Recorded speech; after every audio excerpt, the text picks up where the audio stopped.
Chapter 311. Bulan melemparkan poros cahaya putih ke bumi di bawahnya, menciptakan pemandangan dingin yang menggigit dan kelembutan lembut. Secara keseluruhan, itu sangat indah. Suemei tampak sangat mencolok ketika dia berdiri di sana di depan pintu ke tempat tinggal roh. Dia mengenakan jubah tebal, tetapi lekuk tubuhnya masih terlihat di bawah kain. Dia terlihat sangat cantik. Suaranya lembut, tetapi pada saat yang sama, sedikit serak dengan cara yang hampir membuat telinga Bai Xiaon gatal. Terakhir kali, tidak masalah apa yang dikatakan Bai Xiaon ketika dia mencoba membuatnya keluar dari gua abadi, dia tetap di dalam. Melihatnya tiba-tiba muncul tepat di tempat terbuka membuatnya tersenyum. Terakhir kali kamu menolak untuk melihatku. Kali ini, tidak ada tempat bagi kamu untuk melarikan diri. Cara yang akrab di mana dia berbicara padanya, bahkan tidak peduli untuk memanggilnya, menyebabkan dia menatapnya dalam, cahaya aneh berkilau di matanya. Meskipun dia mengenakan topeng, membuatnya tidak mungkin untuk melihat fitur wajahnya, ada sesuatu tentang dirinya yang tampak sangat lemah. Terima kasih banyak atas kebaikanmu dalam menyelamatkan hidupku, Tuan Darah. Ketika kamu datang ke Gua Abadi aku terakhir kali, aku terluka, dan baru saja kehilangan perjuangan untuk menjadi penguasa darah. Aku merasa kosong di dalam, dan tidak merasa berhadapan muka dengan kamu. Tolong maafkan aku. Dengan itu, dia menggenggam tangan dan membungkuk dalam-dalam. Ketika dia melakukannya, lengan bajunya terlepas, memperlihatkan bekas luka di tangannya yang jelas-jelas sudah ada di sana selama beberapa waktu. Saat dia membungkuk, beberapa lekuk tubuhnya menjadi lebih menonjol dari sebelumnya, dan Bai Xiaon tidak bisa menahan diri untuk tidak melihatnya. Bai Xiaon berdeham dan berkata, mengapa kamu bersikap sopan, Bo? Buka topeng itu supaya aku bisa melihatmu." Kegembiraan membangun di hatinya, dia mengambil langkah ke pintu. Mata Suemei melebar. Dia tidak pernah bisa membayangkan bahwa Bai Xiaon akan mengatakan sesuatu seperti itu, atau bahwa dia akan mulai berjalan ke arahnya. Tanpa memikirkannya, dia melangkah mundur. Tiba-tiba, lututnya lemas, dan dia terhuyung sedikit. Dengan mata memerah karena marah, dia berkata, Tuan Darah, tolong bersikaplah sendiri. Kamu menunjukkan kebaikan besar dengan menyelamatkan aku, tetapi itu tidak memberi kamu hak untuk memalukan aku. Aku Suemei, bukan Bo." "Potong omong kosong," kata Bai Xiaon, merasa kurang senang. Dia mengambil langkah maju, melepaskan kekuatan basis kultivasinya untuk melaju maju dengan kecepatan luar biasa. Singkatnya, dia tepat di depan Suemei. Di waktu lain, basis kultivasi Suemei akan cukup kuat untuk melawannya. Tapi dia masih belum pulih dari cedera pedih, dan bukan pertandingan yang cocok baginya. Dalam sekejap mata, dia mengulurkan tangan, meraih topengnya, dan menariknya. Saat topengnya dicabut dari wajahnya, rambut hitam tumpah ke pundaknya seperti air terjun. Bai Xiaon melemparkan topengnya ke samping, dan wajahnya terungkap, pucat, dengan kecantikan yang sangat dingin. Dia jelas-jelas marah, tetapi sangat lemah sehingga kemarahannya tidak membakar sepanas yang mungkin terjadi. Meskipun dia tidak cantik secara gemetaran, ketampanan klasiknya cukup untuk menempatkannya pada level yang sama dengan Song Junwan. Namun, orang ini bukan Du Lingfei. Suemei mundur lebih jauh. Wajahnya pucat, dan rambutnya acak-acakan. Dia bahkan gemetaran. Mata menyala dengan dingin, dia menunjuk ke Bai Xiaon dan berkata, apa yang kamu lakukan, Nick Trip?" Karena kelemahannya secara keseluruhan, rasa dingin di matanya tampak lebih seperti penghinaan. Ketika Bai Xiaon melihat wajahnya, ekspresinya berkedip liar, dan aura pembunuh muncul di sekelilingnya. Matanya langsung ditembak dengan darah. "Jika kamu bukan bawa aku," katanya, lalu siapa kamu?" Pikirannya berputar dengan kaget dan cemas. Ekspresi Suemei menjadi lebih dingin dari sebelumnya. Dia hampir tidak bisa mempercayai cara Bai Xiaon bertindak. Dia muncul untuk berterima kasih padanya karena telah menyelamatkan hidupnya. Tapi tanpa diduga, dia telah merobek topengnya, dan kemudian mulai berbicara seperti orang gila. Membackup lagi, tatapan tajam muncul di matanya. "Apakah kamu sudah gila, Nick Trip? Aku akan mengatakannya lagi. Aku bukan bawa kamu. Aku Suemei. Kamu bukan Suemei." Hati dan pikiran Bai Xiaon dalam kekacauan, dan dia merasa seperti dia menjadi gila. Ketika dia menatap wajah Suemei, dia memikirkan kembali apa yang telah terjadi di dalam leluhur darah. Terakhir kali topeng itu jatuh dari wajahnya, wajah yang sangat berbeda telah terungkap. Apa maksudmu aku bukan Sue Mei? Apa yang kamu bicarakan? Sue Mei terus mundur dengan gugup. Dia tiba-tiba merasa bahwa versi Bai Xiaon ini sangat berbahaya, seperti sambaran petir yang menunggu untuk menyerang. Siapa kamu? Bai Xiaon berteriak pada Sue Mei yang mundur. Kenapa kamu berpura-pura menjadi Sue Mei? Di mana Sue Mei yang asli? Dia membutuhkan jawaban. Dia tidak bisa menerima situasi di mana dia pergi tanpa penjelasan. Terbang ke depan, dia mengulurkan tangan dan, dengan ngeri Sue Mei, berusaha meraih lengannya. Namun, pada saat itulah batuk ringan tiba-tiba memenuhi tempat tinggal roh. Bagi Bai Xiaon, batuk ringan itu terasa seperti gemuruh di telinganya. Dia terhuyung-huyung di tempat, dan Sue Mei berhasil keluar dari jangkauan tangan yang telah diulurkannya ke arahnya. Dia dengan cepat melakukan gerakan mantra dua tangan, menyebabkan gambar berkedip bunga prem muncul di depannya. Dia sekarang memancarkan niat membunuh berduri, pikirannya mendidih dengan amarah terhadap Bai Xiaon. Bai Xiaon menggelengkan kepalanya dengan keras, tetapi suara gemuruh di dalam dirinya tidak berhenti. Wajahnya pucat, dia berhenti di tempat dan memandang pria parubaya yang sedang berjalan keluar dari ruangan di belakang Sue Mei. Dia memiliki fitur keras, dan tampak sama berbahayanya dengan pedang yang terhunus. Tekanan yang mengejutkan masuk ke dalam ruangan bersamanya, membuat Bai Xiaon tidak mungkin bahkan mengambil langkah. Patriar tanpa batas. Kata Bai Xiaon, murid-muridnya menyempit. Pada saat lain, dia akan gemetar ketakutan menghadapi tekanan dari patriark jiwa baru lahir, tetapi pada saat ini dia tidak peduli. Patriark Limitless memiliki wajah yang sangat serius saat dia berjalan maju dan menepuk bahu Sue Mei. Sue Mei tampaknya tidak senang, tetapi tidak berani menentang ayahnya, dan memerintah dalam aura pembunuhannya. Ayah, jika tanya dengan salam. Menyelesaikan ki dan darahnya, dia mengusir bunga plum berwarna darah. Patriark Limitless, lihat putri kamu. Kata Bai Xiaon, memelototinya. Dia bukan Sue Mei. Jelas, dia sangat marah sehingga, meskipun ada tekanan yang membebani dia tidak mau mundur. Patriark Limitless menatap dingin ke Bai Xiaon dan tidak mengatakan apa-apa. Namun, semakin lama dia pergi tanpa bicara, semakin banyak tekanan mengalir keluar. Bai Xiaon mulai bergetar, sampai akhirnya, dia mengaum, menyebabkan aliran ki darah meletus. Itu adalah ki darah dari leluhur darah, dan ketika menyatu dengan Bai Xiaon, energinya tumbuh lebih kuat. Itu naik lebih tinggi dan lebih tinggi, sampai dia berada di level yang sama dengan Patriarch Limitless. Hati Sue Mei bergetar ketika dia melihat Bai Xiaon, dan kemudian ayahnya.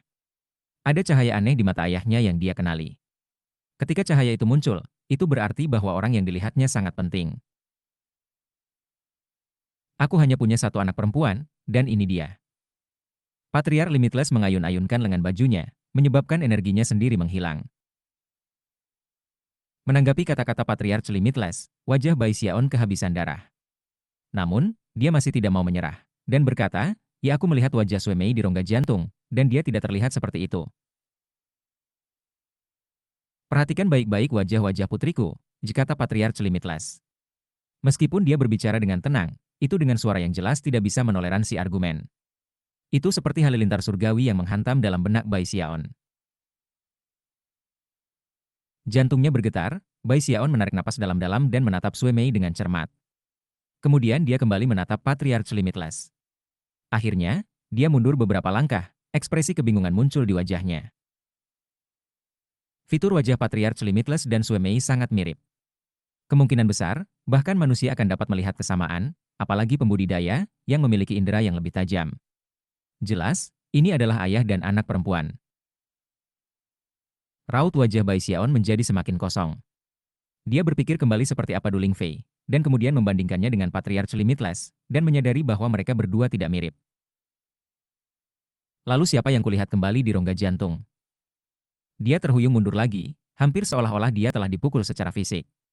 Kebingungan di matanya tumbuh lebih kuat. Dia tidak bisa percaya bagaimana semuanya berjalan. Dia tiba-tiba mulai bertanya-tanya apakah dia mengingat hal-hal yang salah. Jika wanita di depannya benar-benar Sue Mei, lalu bagaimana dia bisa melihat Du Lingfei di rongga jantung? Siapa sebenarnya Du Lingfei? Bai Xiaon dengan pahit mengingat semua yang telah terjadi dalam persidangan dengan api untuk Master Darah. Perlahan-lahan, dia mulai bergetar ketika dia memikirkan kembali peristiwa yang telah terjadi di Bloodwasteland. Pada saat sebelum teleportasi, dia ingat melihat luka di tangan Suemei, dan juga ingat bahwa darah telah menetes dari balik topengnya. Jelas, dia terluka. Namun, begitu mereka mencapai terowongan di luar, luka Suemei telah menghilang, dan tidak ada darah di wajahnya.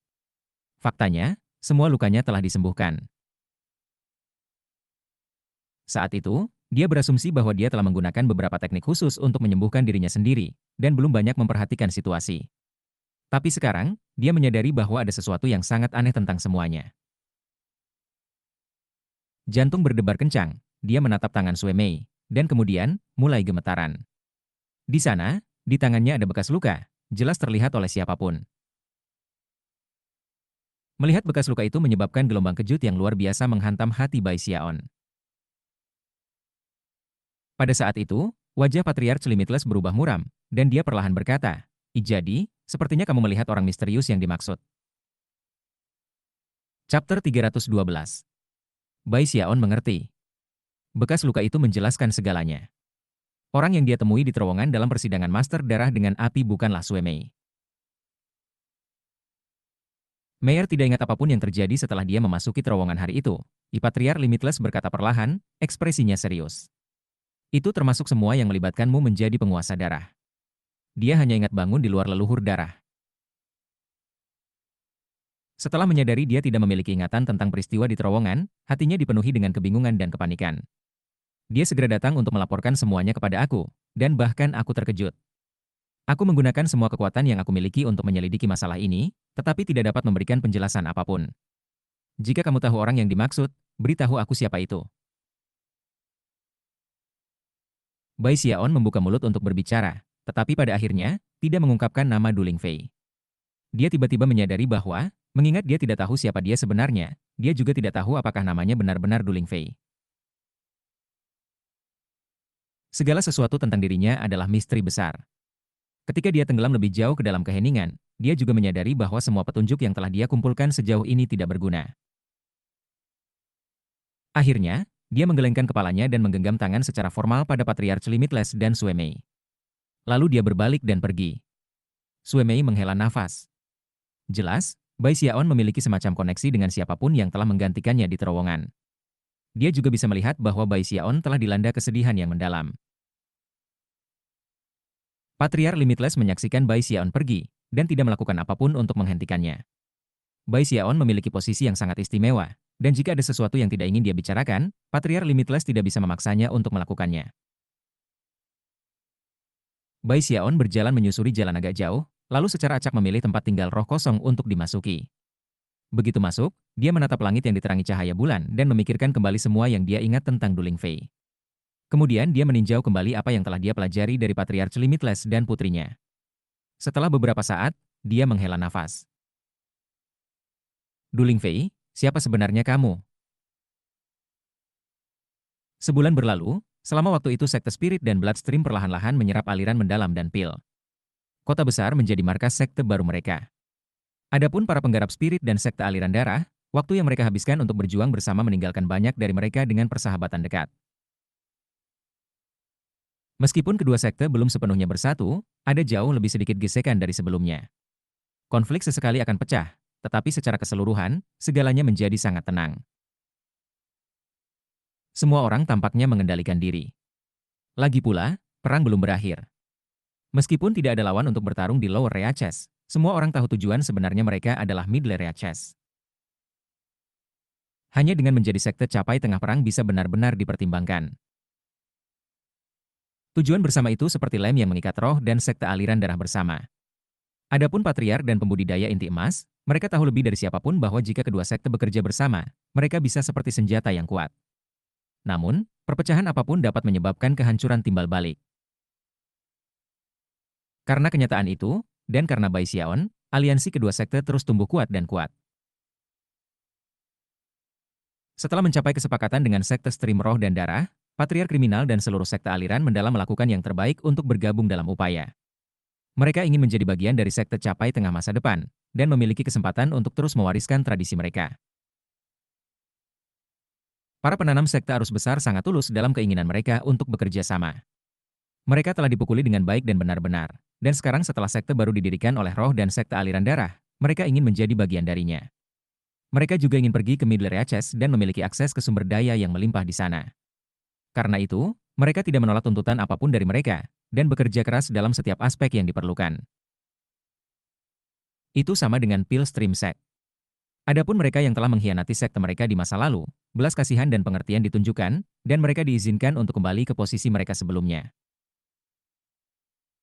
Kedua sekte itu sebelumnya adalah musuh bebuyutan, tetapi sekarang, di sekte baru ini, mereka tidak punya pilihan selain tunduk pada roh dan sekte aliran darah. Jika mereka ingin memiliki suara dalam urusan masa depan sekte, mereka harus menjaga hubungan baik dengan sekte lain, termasuk sekte aliran mendalam. Itulah satu-satunya cara untuk memastikan bahwa mereka mendapat bagian dari sumber daya yang bisa didapat di Middle Reaches. Bai Xiaon tidak memperhatikan banyak hal di antara sekte. Dia tahu bahwa para leluhur akan menangani urusan dengan cara terbaik. Karena tidak punya banyak hal untuk dilakukan, ia pergi ke meditasi terpencil. Setelah mengubur masalah Duling Fei di dalam hatinya, dia muncul dengan segar. Tepat ketika dia akan pergi mencari Big Fatih Zhang dan teman-temannya yang lain, Patriar pendiri Spirit Stream Sekte mengirimnya dekret dharmik, memanggilnya ke aula besar di tengah kota.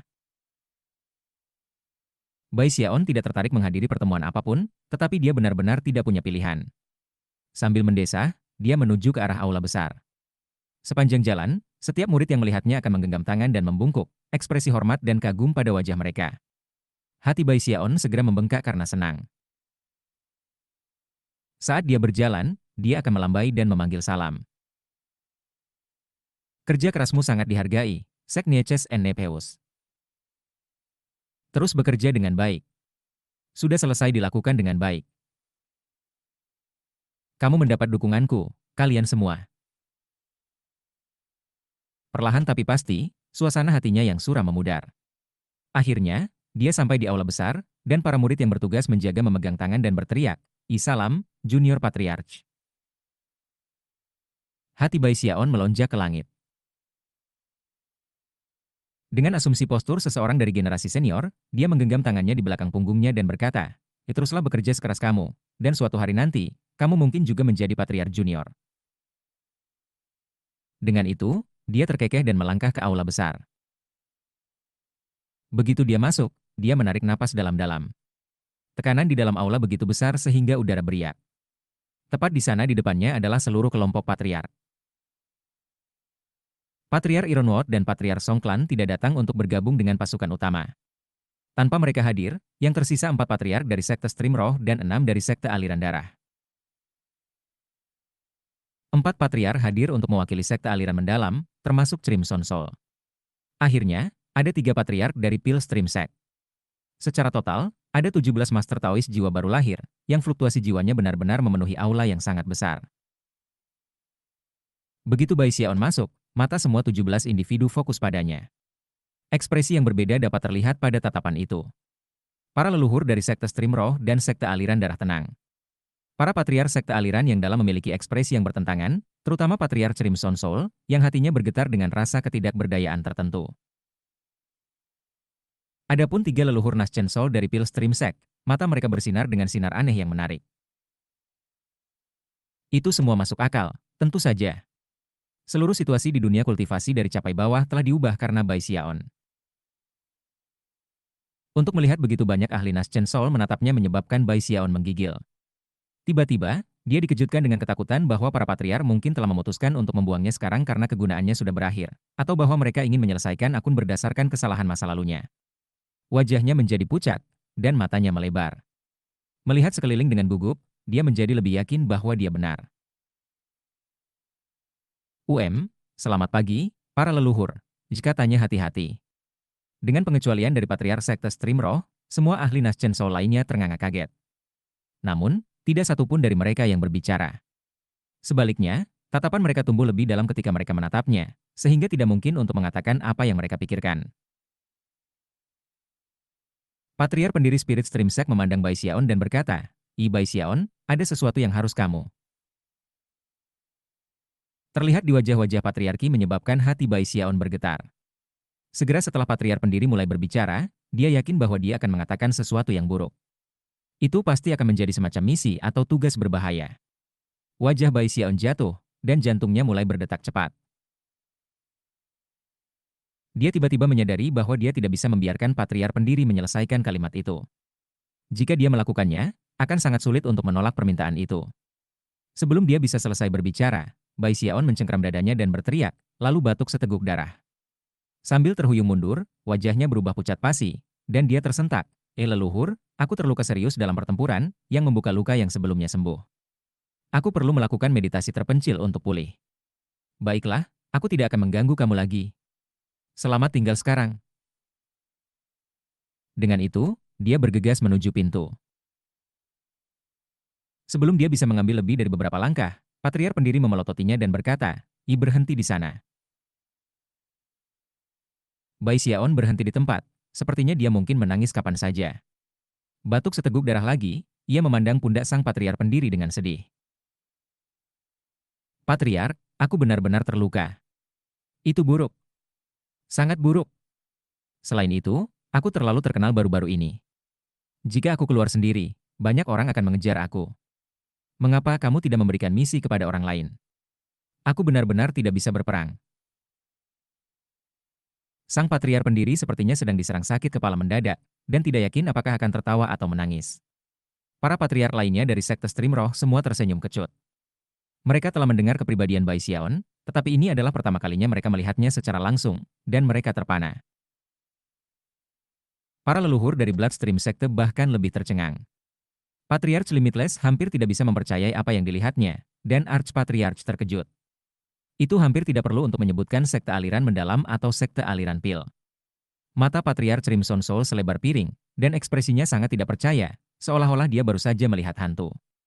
Dia hampir tidak bisa percaya bahwa Bai Xiaon yang dia lihat di medan perang adalah orang yang sama dengan yang berdiri di depannya. Dia bahkan mulai bertanya-tanya apakah berhalusinasi, atau apakah Bai Xiaon entah bagaimana telah diganti. Tiga patriark dari Pilstream sekte benar-benar terkejut.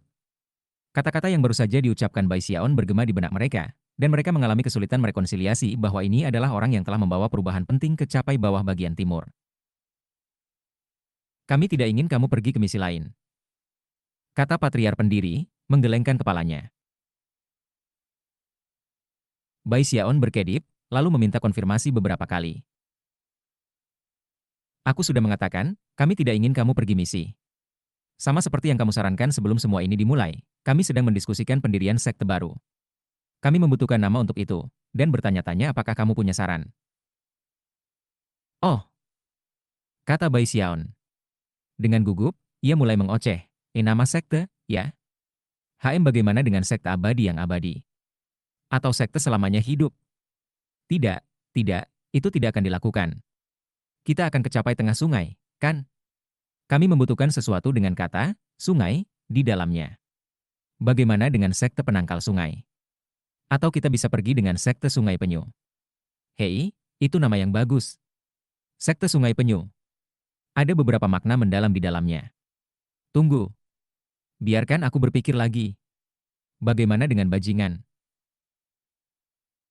Kita akan pergi dengan sekte penentang sungai." Patriark pendiri memotong, khawatir tentang kemana Bai Xiaon akan pergi berikutnya, dan bahwa dia mungkin akan mengatakan nama sekte yang bahkan lebih tidak pantas. Ada masalah lain untuk dibahas. Selama upacara, kita perlu secara resmi menyebutkan nama Patriark Junior dari sekte ini. Selain nama sekte itu sendiri, kami juga ingin meminta pendapat kamu tentang siapa yang harus dipilih. Secara resmi menamai Patriark Junior. Mata Bai Xiaon melebar, dan akhirnya, hatinya mereda dengan kesadaran bahwa mereka benar-benar tidak memanggilnya ke sini untuk memberinya misi berbahaya. Menghela nafas lega, ekspresinya berubah dari gugup menjadi hikmat. Darah menghilang dari bibirnya, dan pucat ekspresinya berubah menjadi martabat. Tiba-tiba, dia tampak seperti puncak gunung, berdiri di sana tinggi, pendiam, dan heroik. Urat-urat baja berdenyut dan mata berkedip-kedip seperti kilat. Dia berkata, tidak ada yang bisa menangani tanggung jawab itu kecuali aku." Chapter 313. Perubahan mendadak dalam sikap Bai Xiaon menyebabkan lebih banyak mata melebar di antara para patriarki yang duduk di aula besar. Itu terutama berlaku untuk Patriarch Crimson Soul dari sekte aliran mendalam, yang tidak bisa menahan diri untuk tidak menggosok matanya sedikit, dan kemudian melihat kembali ke Bai Xiaon dengan bingung. Itu sama dengan sekte aliran pil, dan bahkan para patriark sekte aliran darah terkejut. Para leluhur dari Spirit Stream sekte tersenyum masam karena malu. Patriar pendiri memelototi Bai Xiaon sejenak, lalu mengusap dahinya. Kedengarannya agak tidak senang, dia berkata, mungkin baik bagimu untuk memikirkannya sebentar, bukankah begitu? Patriark, aku tidak berpikir orang lain selain aku cocok untuk menjadi patriark junior sekte penangkal sungai. Apa yang ada untuk dipikirkan?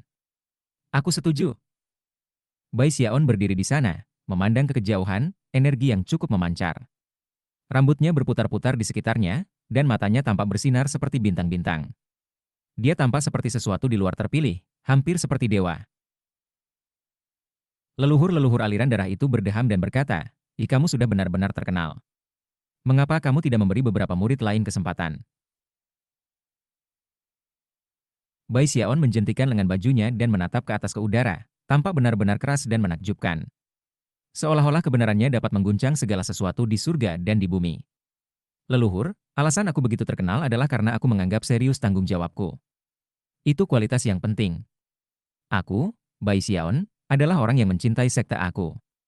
Bagaimana aku bisa memaksa murid lain untuk mengorbankan diri untuk menangani tanggung jawab aku? Aku tidak pernah bisa memperlakukan mereka dengan tidak adil. Bukan itu cara Bai Xiaon beroperasi. Tidak pernah. Takdir telah memilihku untuk peran ini, dan jika sekte memilihku, maka aku tidak akan mengerutkan kening bahkan jika aku harus melalui neraka atau air yang tinggi. Tapi kamu terluka. Patriark Crimson Soul tiba-tiba berkata, dan sebagai Patriark Junior, kamu mungkin akan menghadapi lebih banyak situasi di mana kamu bisa berakhir terluka. Mata Bai Xiaon melebar, dan untuk pertama kalinya, dia benar-benar berpikir sejenak. Setelah ragu-ragu sejenak, dia mengertakkan gigi dan kemudian tertawa kecil. Sebagai pembudidaya, siapa di antara kita yang belum menumpahkan darah? Aku, Bai Xiaon, punya mimpi. Aku bermimpi bahwa selama sisa hidup aku, hari itu tidak akan pernah datang bahwa aku dipaksa untuk meneteskan air mata bahkan untuk sekte aku. Bahkan jika aku harus menumpahkan darah seumur hidup, aku akan membuat mimpi itu menjadi kenyataan. Dan itu karena aku adalah patriark junior sekte penangkal sungai. Meskipun Bai Xiaon tersenyum, itu adalah senyum ketulusan dan kesungguhan. Isinya harapannya untuk sekte, dan tekadnya untuk melangkah ke masa depan. Ketika dia berbicara, energinya melonjak, dan semua orang di aula besar terguncang ke dalam. Kalau bukan karena fakta bahwa semua patriark telah menyaksikan kinerja Bai Xiaon dari sebelumnya, mereka semua akan diyakinkan bahwa dia adalah lambang kebenaran dan kesetiaan. Aula menjadi sunyi. Ekspresi aneh bisa terlihat di wajah para leluhur. Beberapa saat berlalu, dan akhirnya patriark pendiri Spirit Stream Sekte terkekeh. Baiklah kalau begitu.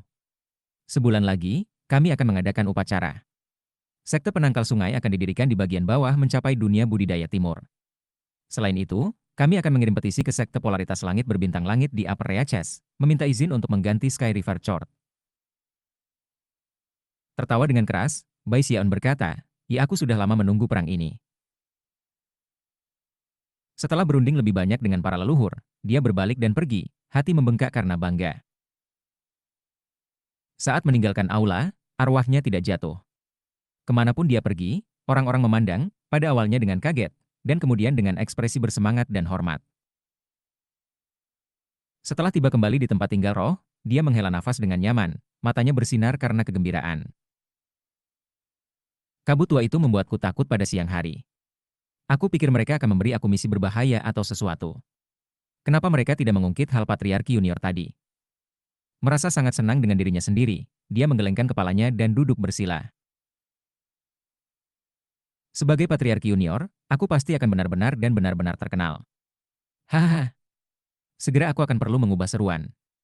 Aku tidak bisa menggunakan Master Darah Puncak Tengah memiliki kekuatan magis yang tak terbatas. Ahli Spirit Stream Heaven Dao dapat mengguncang seluruh dunia lagi. Itu harus menjadi patriark junior penantang sungai yang tak tertandingi di bawah langit. Pemikiran seperti itu membuatnya lebih bersemangat dari sebelumnya. Dari segi keamanan, HMPH. Menjadi patriarki junior jelas yang paling aman. Mereka tidak akan mengirim aku keluar untuk misi, itu pasti. Dan aku pasti akan memiliki banyak murid lain untuk melindungi aku setiap kali aku meninggalkan sekte ini. Bai Xiaon merasa luar biasa, dan hampir tidak bisa menunggu upacara bulan berikutnya. Pendirian resmi sekte penentang sungai menjadi topik pembicaraan paling hangat di antara para murid dari 4 sekte. Selanjutnya, berita menyebar sampai seluruh Lower Reaches bagian timur dihancurkan. Semua sekte yang lebih kecil, serta klan pembudidaya yang tak terhitung jumlahnya dan banyak pembudidaya nakal, semua benar-benar terguncang. Bagi mereka, bahkan satu dari 4 sekte besar adalah organisasi yang luas dan penting, tetapi sekarang, keempat sekte besar telah bergabung menjadi satu. Organisasi kuat seperti itu belum pernah muncul dalam sejarah Lower Reaches bagian timur. Tak lama, kabar menyebar ke klan para pembudidaya dan sekte kecil di wilayah Delta. Namun, ada lebih banyak lagi berita yang mulai beredar, berita yang membuat semua orang gemetar karena kegilaan dan keheranan. Tujuan dari River Deving Sect bukan hanya untuk bergabung bersama menjadi satu sekte besar. Mereka ingin berjuang menuju Middle Reaches dan mengambil alih Sky River Chord sebagai sekte dominan di sana. Berita itu benar-benar membuat orang gila. Lagi pula, jika sekte penangkal sungai berhasil, maka itu berarti bahwa 4 slot akan terbuka untuk sekte baru di Lower Reaches. Rasa haus akan River Deving Sect untuk menjadi Middle Reaches hanya terus tumbuh lebih kuat.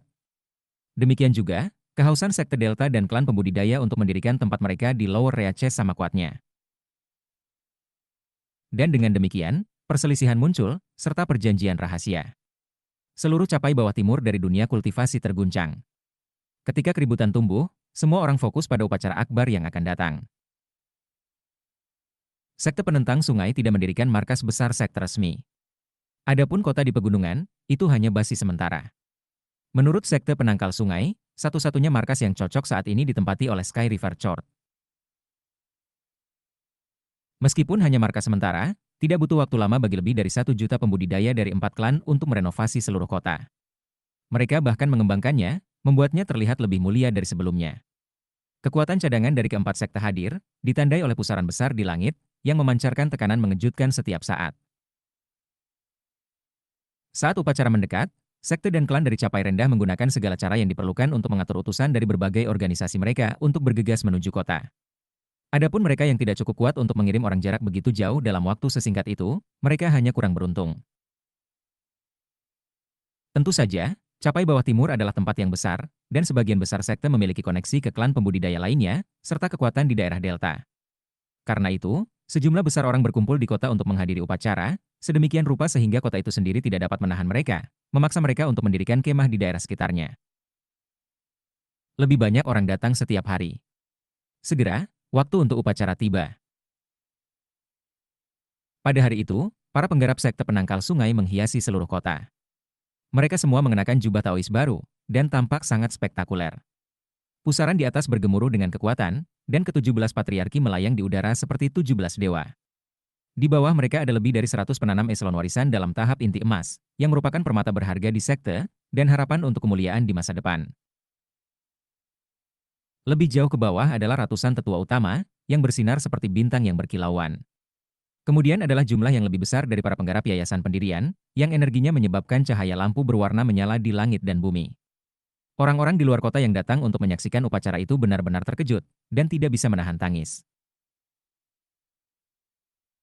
Tiba-tiba, suara kuno bergema ke segala arah, suara yang menggelegar seperti guntur dan menyebabkan hati semua pembudidaya yang mendengarnya gemetar di ambang ledakan.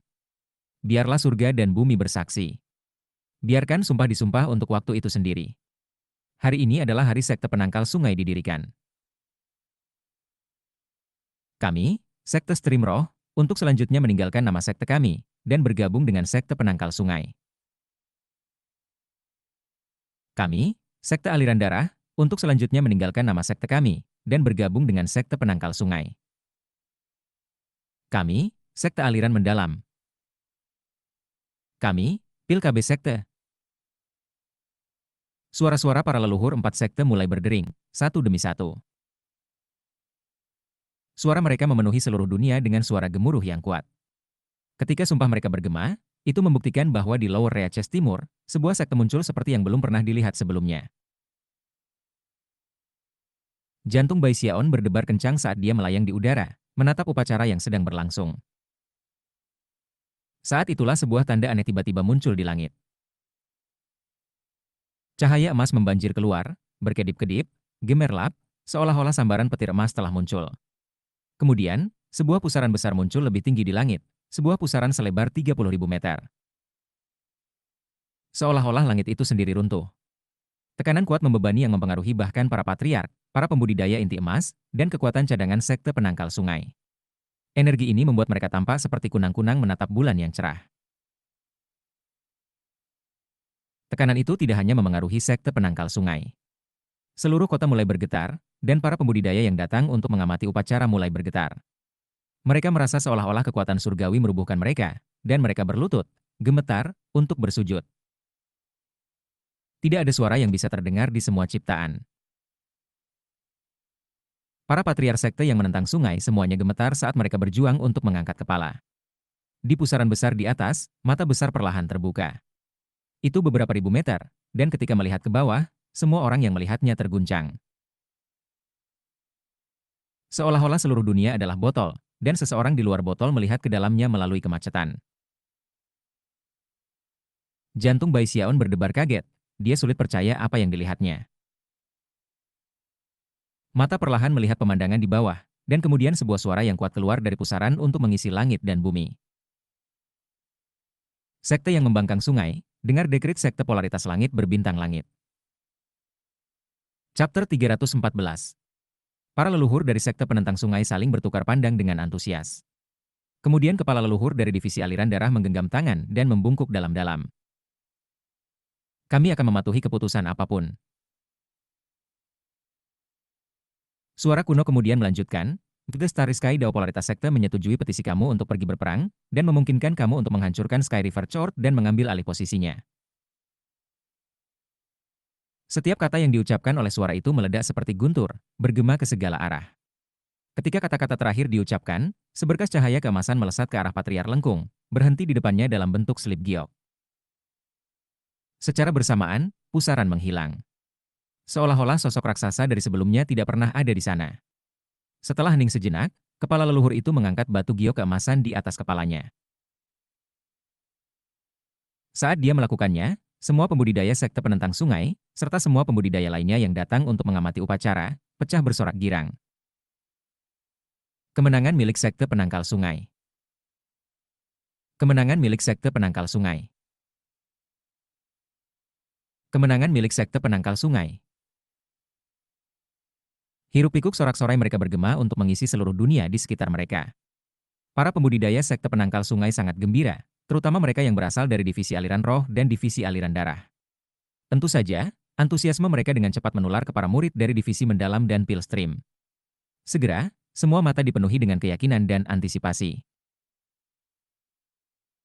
Lagi pula, cara terbaik bagi sekutu baru untuk terbiasa satu sama lain adalah bertarung berdampingan dalam perang.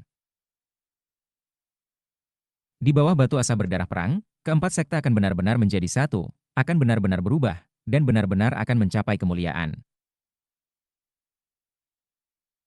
Bahkan ketika semua orang bersorak di bagian atas paru-paru mereka, tatapan Patriark menyapu kerumunan dan datang untuk beristirahat di Bai Xiaon. Kemudian dia berbicara dengan suara yang langsung menekan semua kebisingan lainnya, menjadi satu-satunya hal yang orang dengar. Bai Xiaon melangkah maju untuk upacara konferensi resmi. Bai Xiaon menggigil. Atmosfernya sudah mendidih, jadi dia mengambil napas dalam-dalam untuk menenangkan dirinya, lalu melangkah keluar di depan 17 leluhur Naschen Soul. Murid Bai Xiaon menawarkan salam, leluhur. Saat dia menggenggam tangan dan membungkuk, ekspresinya muram, dan aura pembunuh perlahan-lahan mulai menumpuk di sekitarnya.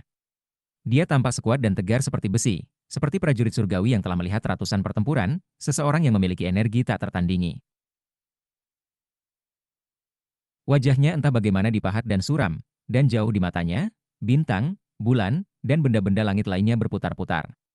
Kekuatan ki darahnya mengalir keluar, menciptakan baju zirah berwarna darah di sekelilingnya, lengkap dengan jubah berwarna darah. Pada saat ini, Bai Xiaon tidak tampak pemalu atau pengecut, atau bahkan sedikit pun nakal atau nakal. Dia berdiri setinggi dan setinggi puncak gunung, dan tampak sedalam dan sedalam samudera. Semua orang yang menonton adegan itu terguncang, terutama para kultivator yang baru saja melihatnya untuk pertama kalinya. Mereka terengah-engah, dan pandangan hormat yang dalam muncul di mata mereka. Mereka semua telah mendengar tentang Bai Xiaon, dan tahu bahwa dia adalah orang yang bertanggung jawab atas semua perubahan penting dicapai bawah timur dari dunia kultivasi. Sekarang setelah mereka dapat melihatnya untuk pertama kali secara langsung, dia tampak persis seperti Chosen yang dingin dan berkumpul yang mereka bayangkan. Hal yang sama melintas di benak mereka, dia jelas orang yang hidup sesuai reputasinya. Jadi itu Bai Xiaon. Dia yang terpilih. Aku hanya mendengar beberapa cerita tentang Bai Xiaon ini. Beberapa orang mengatakan bahwa dia bijak, cerdas, dan berani, keajaiban alami, bintang yang bersinar dengan cahaya tanpa batas. Namun, aku juga mendengar lebih dari beberapa orang mengatakan bahwa dia adalah seorang pengecut yang serakah, benar-benar tercela dan tidak tahu malu. Orang-orang seperti dia pasti akan menjadi subjek dari banyak kecemburuan. Sekarang aku memikirkannya, aku juga mendengar beberapa cerita buruk tentang dia. Tapi kisah-kisah itu mungkin hanya dibuat-buat. Orang-orang yang paling mengenalnya adalah para kultivator dari sekte aliran darah dan sekte aliran roh. Banyak dari para pembudidaya itu menatapnya dengan mata lebar, hampir seolah-olah mereka bahkan tidak mengenalinya. Zhang Fati besar tersentak, dan Ho Yunfei menggelengkan kepalanya sambil tersenyum. Su Baochai dan banyak teman Bai Xiaon lainnya hanya mendesah betapa terampilnya dia dalam melakukan pose yang tepat pada waktu yang tepat. Bai Xiaon merasa sangat bangga pada dirinya sendiri, dan benar-benar dipenuhi dengan antisipasi di adegan mulia yang akan dimainkan ketika ia secara resmi menjadi patriarki junior. Namun, tidak satupun dari emosi itu yang menunjukkan wajahnya. Ekspresinya muram, dan urat nadinya berdenyut. Dia berdiri di sana dengan dingin, tampak seperti saat dia masih Nick Trip. Orang-orang segera mulai bersorak. Sementara itu, ekspresi aneh bisa terlihat di wajah 17 patriarki. Namun, di dalam hati, mereka lega. Banyak dari mereka khawatir Bai Xiaon akan bertindak seperti saat dia bertemu dengan mereka sebelumnya, dan merusak upacara. Bai Xiaon, sebagai patriark junior sekte penangkal sungai, kamu harus memikul tanggung jawab yang berat. Untuk selanjutnya, kamu adalah elemen inti dari sekte kami. Kehidupan kamu, kehormatan kamu, dan segala sesuatu tentang kamu semuanya terkait erat dengan sekte tersebut. Kemuliaan sekte juga kemuliaanmu. Rasa malu sekte ini juga merupakan rasa malumu. Demikian juga, kemuliaan dan rasa malu kamu akan menjadi milik sekte ini. Kemanapun kamu pergi, tidak peduli berapa banyak waktu berlalu, rumah kamu, asal-usul kamu, dan segalanya kamu, adalah sekte. Jika suatu hari tiba bahwa sekte jatuh, itu akan menjadi tanggung jawabmu untuk mengembalikannya. Jika suatu hari tiba bahwa sekte itu berjaya dalam kemuliaan yang belum pernah terjadi, itu akan menjadi tanggung jawab kamu untuk mempertahankannya. Kamu harus memastikan bahwa sekte penangkal sungai tidak pernah terpecah belah, dan tidak pernah kehilangan hati dan jiwanya. Bai Xiaon, apakah kamu siap untuk memikul tanggung jawab seperti itu? Jawaban kamu, tolong. Ekspresi leluhur-leluhur itu sangat tenang saat dia berbicara dengan suara yang sangat keras seperti guntur, suara yang membuat semua hati bergetar. Bai Xiaon menggigil, dan tiba-tiba, semua kebanggaan dan kepuasannya lenyap. Keinginannya untuk berjemur dalam kemuliaan menghilang, dan dia berdiri di sana dengan tenang, tampak, dengan cara yang langka, benar-benar serius dan penuh hormat. Dia tiba-tiba menyadari bahwa posisi patriarki junior bukan hanya tentang kemuliaan dan ketenaran. Itu adalah tanggung jawab yang serius. Selama sisa hidupnya, ia tidak akan pernah bisa memisahkan diri dari atau berpisah dengan sekte penangkal sungai. Itu akan menjadi rumahnya, dan juga hal yang paling berharga dalam hidupnya. Bai Xiaon tiba-tiba menemukan dirinya dalam sedikit lamunan. Dia berpikir kembali ke Gunung Hut di pegunungan Eastwood. Dia memikirkan kerabatnya di desa tempat dia dibesarkan. Dia memikirkan bagaimana dia memegang tangan orang tuanya ketika mereka meninggal. Dia memikirkan setiap saat dia menyalakan sebatang dupa. Dia memikirkan semua yang dia lakukan di sekte Stream Roh dan sekte aliran darah. Tanpa memikirkannya, dia memandang Li Qinghu di antara para penanam eselon warisan. Hati Li Qinghu dipenuhi dengan kebanggaan. Kebanggaan bahwa Bai Xiaon yang sama yang dia bawa ke sekte sekarang tumbuh dewasa. Melihat Bai Xiaon di mana dia sekarang, dan melihatnya menatapnya, menyebabkan wajah Li Qinghu dipenuhi dengan senyum kepuasan yang mendalam. Ketika Bai Xiaon melihat Li Qinghu tersenyum, dia mengambil napas dalam-dalam, dan ekspresi tekad memenuhi wajahnya. Menoleh ke belakang pada lengkungan leluhur kepala divisi Bloodstream, dia menggenggam tangan secara formal. Iya nih. Aku siap. Dia mengucapkan kata-kata itu perlahan, karena itu adalah kata-kata yang sangat penting. Setelah berbicara, tatapan yang tertuju padanya tidak membuatnya merasa megah dan mengesankan. Sebaliknya, dia merasa seolah-olah tanggung jawab yang sangat berat baru saja jatuh di pundaknya. Leluhur patriark memberi Bai Xiaon pandangan yang mendalam. Karena usianya dan basis budidayanya, ia dapat melihat bahwa Bai Xiaon telah berbicara dari lubuk hatinya, dengan ketulusan hati. Leluhur-leluhur itu mengangguk, dan kemudian melihat ke arah patriark pendiri divisi Stream Roh. Kedua patriark bisa melihat tatapan tekad di mata masing-masing. Tanpa ragu-ragu, Patriark Lengkungan berkata, pada hari ini, Bai Xiaon dianugerahi dengan gelar Patriark Junior dari Sekte Penentang Sungai. Dengan gemetar, para pembudidaya Sekte Pembangkangan Sungai menggenggam tangan dan membungkuk pada Bai Xiaon. Salam, Junior Patriarch. Bukan hanya para murid sekte luar dan dalam yang membungkuk. Para penggarap yayasan pendirian dan para ahli inti emas juga bergabung. Para patriark junior dari sekte ini menempati posisi kedua setelah patriark itu sendiri. Itu bahkan lebih tinggi dari eselon warisan. Song Kue dan yang lainnya terpilih semua tidak punya pilihan selain menundukkan kepala. Tangan Shangguan Tianyo mengepal erat, dan kepahitan mencengkeram hatinya, tetapi dia tidak punya pilihan lain. Kemudian, gemuruh yang gemuruh memenuhi udara ketika para penggarap lainnya yang tak terhitung jumlahnya di antara hadirin juga memberikan salam resmi. Salam, Patriark Junior dari Sekte Penantang Sungai. Suara memekakan telinga keluar untuk memenuhi langit dan bumi, menyebabkan semuanya bergetar. Bai Xiaon melihat sekeliling, hatinya melonjak. Dari raut wajahnya, dia memiliki banyak hal yang ingin dia katakan, namun, tidak yakin bagaimana mengungkapkannya. Sesaat berlalu, dan pikirannya perlahan bersatu menjadi satu kalimat. Meskipun dia tidak mengucapkannya dengan keras, itu tetap melekat di hatinya, seperti tanda yang tak terhapuskan yang akan ada di sana selama sisa hidupnya. Aku hidup untuk sekte ini. Dia hanya mengucapkan kata-kata itu di dalam hatinya, tetapi dari ekspresi di wajahnya, para leluhur Nas Chen Sol yang membangkang sungai sekte dapat mengetahui apa yang dia pikirkan. Ketika mereka kembali menatapnya, mata mereka penuh dengan kenangan, dorongan semangat, dan desahan yang dalam. Sementara itu, di atap tempat tinggal roh tertentu di dalam kota, seekor monyet dapat terlihat, duduk di sana, menatap kejadian yang terjadi dengan senyum tipis di wajahnya. Sekte ini tidak akan mengecewakanmu, nak. Gumam si monyet. Duduk di sebelah monyet adalah seekor kelinci, yang juga menatap ke langit. Chapter 315. Upacara akbar untuk memperingati berdirinya Sekte Penentang Sungai kini telah berakhir. Namun, peristiwa yang baru saja terjadi menjadi topik pembicaraan sehari-hari di antara orang-orang yang tak terhitung jumlahnya yang mendiami bagian bawah capai timur dunia kultivasi. Apakah itu adalah dekret dharmik dari Sekte Polaritas Langit Berbintang Langit, atau fakta bahwa Bai Xiaon telah dianugerahi gelar Patriarki Junior, itu semua meninggalkan kesan yang tak terhapuskan di benak orang-orang mengenai kekuatan Sekte Penentang Sungai. Segera, kesibukan di markas besar sementara mulai mereda ketika para petani dari Sekte Penangkal Sungai pergi. Tanggapan The Starry Sky Dao Polaritas Sekte terhadap permintaan sekte yang membangkang sungai menunjukkan bahwa perang baru ada di Cakrawala. 4 divisi dari Sekte Penentang Sungai menerima perang itu dengan sangat serius. Dan bagi banyak orang di sekte itu adalah puncak dari pekerjaan hidup mereka. Mereka akan berjuang untuk mendirikan markas sekte baru, untuk bangkit dari capai bawah ke capai tengah. Itu adalah perang yang sangat penting. Ada banyak persiapan yang harus dilakukan, dan semua dari berbagai patriarki sepakat bahwa mereka perlu keluar semua, untuk tidak menahan apapun.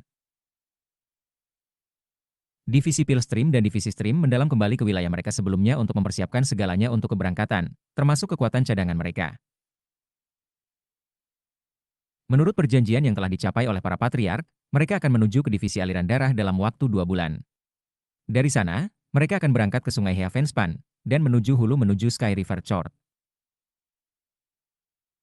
Ketika divisi meninggalkan markas sementara mereka, Bai Xiaon memiliki berbagai masalah sekte yang harus diselesaikan karena statusnya sebagai patriarki junior. Pada suatu malam khusus, patriark pendiri divisi Spirit Stream melakukan diskusi panjang dengannya. Diskusi diadakan di aula besar, bersama dengan Patriark Ironwood dan Patriark Nas Chen Sol lainnya. Juga hadir adalah Zheng Yuandong dan Li Qingho.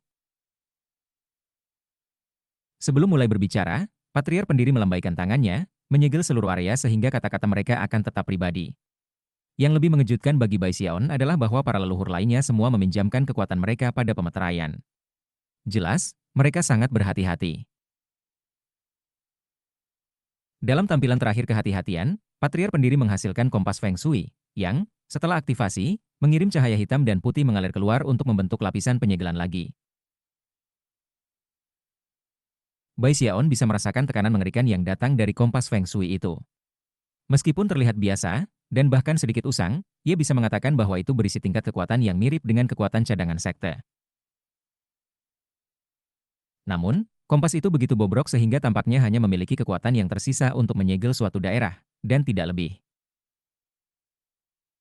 Ketika penyegelan dilakukan, Patriar pendiri menghela nafas dan menatap Bai Xiaon, ekspresi yang sangat serius di wajahnya. Kompas pelaksana abadi ini diturunkan oleh para leluhur. Dengan itu di sini, bahkan seorang ahli Dewa Deva tidak akan dapat menguping kita, setidaknya tidak tanpa menghabiskan upaya yang signifikan. Xiaon, informasi yang akan aku sampaikan kepada kamu harus dirahasiakan sepenuhnya. Jika kata menyebar, itu bisa menyebabkan bencana yang lengkap dan total. Bai Xiaon sudah mulai cemas, dan sebenarnya bertanya-tanya apakah akan lebih baik untuk tidak mendengar informasi ini. Lagi pula, itu berarti bahwa di masa depan, selip lidah semata-mata di pihaknya dapat mengakibatkan dia kehilangan nyawanya yang kecil. Bahkan ketika dia ragu tentang masalah ini, Patriar pendiri terus. Kami awalnya tidak bermaksud mengungkapkan hal-hal ini kepadamu, tetapi karena kamu sekarang adalah Patriar Junior Sekte Penentang Sungai, ada beberapa hal yang tidak bisa dirahasiakan. Jika peristiwa tertentu dimainkan di masa depan, dan kamu tidak mengetahui kebenaran, itu bisa menyebabkan masalah bagi kamu. Bai Xiaon hanya bisa fokus, mengambil napas dalam-dalam, dan melihat dengan penuh perhatian pada Patriar pendiri.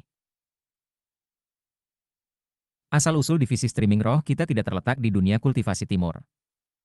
Bahkan tidak memperhatikan reaksi Bai Xiaon, Patriar pendiri memandang ke atas, kilau kenangan yang berkelap-kelip di matanya. Kami berasal dari dunia budidaya utara, dari sekte sumber sungai yang disebut Sekolah Frigid. Apa? Kata Bai Xiaon, segera terguncang. Dia tidak pernah bisa membayangkan bahwa Patriar pendiri akan memiliki sesuatu seperti ini untuk dikatakan. Untuk mengetahui informasi seperti itu tentang asal-usul sekte stream roh keluar sepenuhnya, meninggalkan Bai Xiaon sedikit terkejut. Lebih jauh lagi, ketika pendiri Patriar menyebutkan sekolah Frigid, itu langsung membuatnya berpikir tentang Frigid School Medicine Manual. Dulu, Frigid School adalah sekte dominan di mulut sungai di utara. Itu sama menonjolnya dengan Starry Sky Dao Polarity Sect.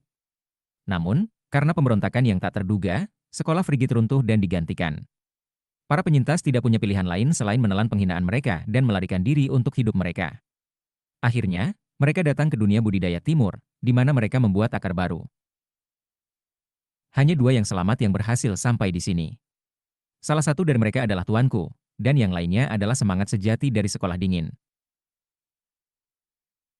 Tuanku diam-diam membantu sekte Stream Roh menjadi salah satu dari 4 sekte utama di Lower Reaches. Adapun roh sejati itu, dia adalah kekuatan cadangan sejati dalam divisi Stream Roh. Para patriark lainnya di aula mempertahankan keheningan. Adapun Zheng Yuandong dan Li Qinghou, keduanya memiliki penampilan kehikmatan dan syok. Rupanya, ini juga pertama kalinya mereka mendengar informasi ini. Namun, roh yang sebenarnya terluka parah, dan bisa melakukan sedikit lebih dari tidur dalam bentuk mayat yang dingin. Dalam semua tahun yang telah berlalu, dia tidak pernah bangun. Satu-satunya metode untuk membangunkannya adalah dengan menggunakan sesuatu yang disebut pil penolak sungai. Dengan pil obat itu, roh yang sebenarnya dapat sementara dibangkitkan untuk menyelesaikan hampir semua krisis. Yang benar adalah bahwa ketika kita hendak berperang dengan sekte aliran darah, harapan terakhir kita terletak pada semangat sejati. Sayangnya, kami hanya memiliki satu pil penangkal sungai, dan hanya bisa menggunakannya dalam keadaan yang benar-benar kotor. Ketika patriark pendiri itu berbicara, kata-katanya tampak mengandung tingkat kekunoan yang mendalam. Hati Bai Xiaon sudah terhuyung-huyung dari gelombang keterkejutan yang menghantamnya. Dia bahkan sulit bernapas dengan stabil. Selama bertahun-tahun, kami telah mencoba setiap metode yang memungkinkan untuk meramu pil penolak sungai lainnya. Sayangnya, semua upaya itu gagal.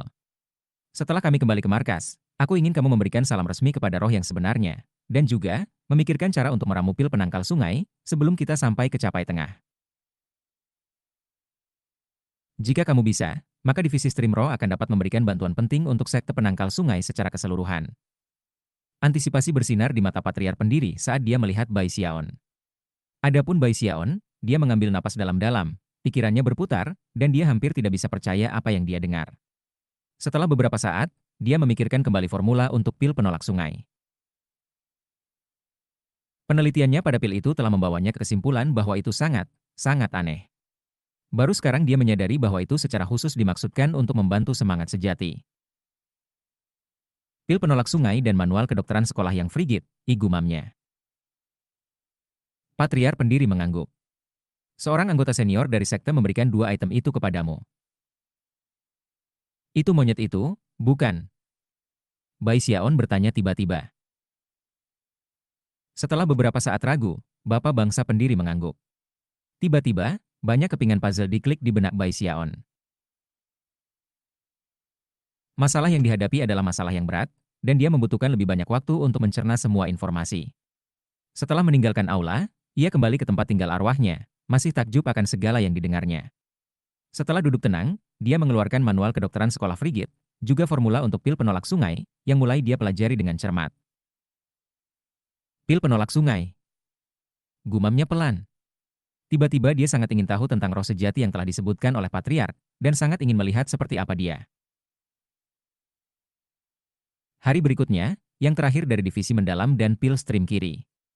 Adapun kultivator divisi aliran darah, mereka masih membuat persiapan untuk keberangkatan.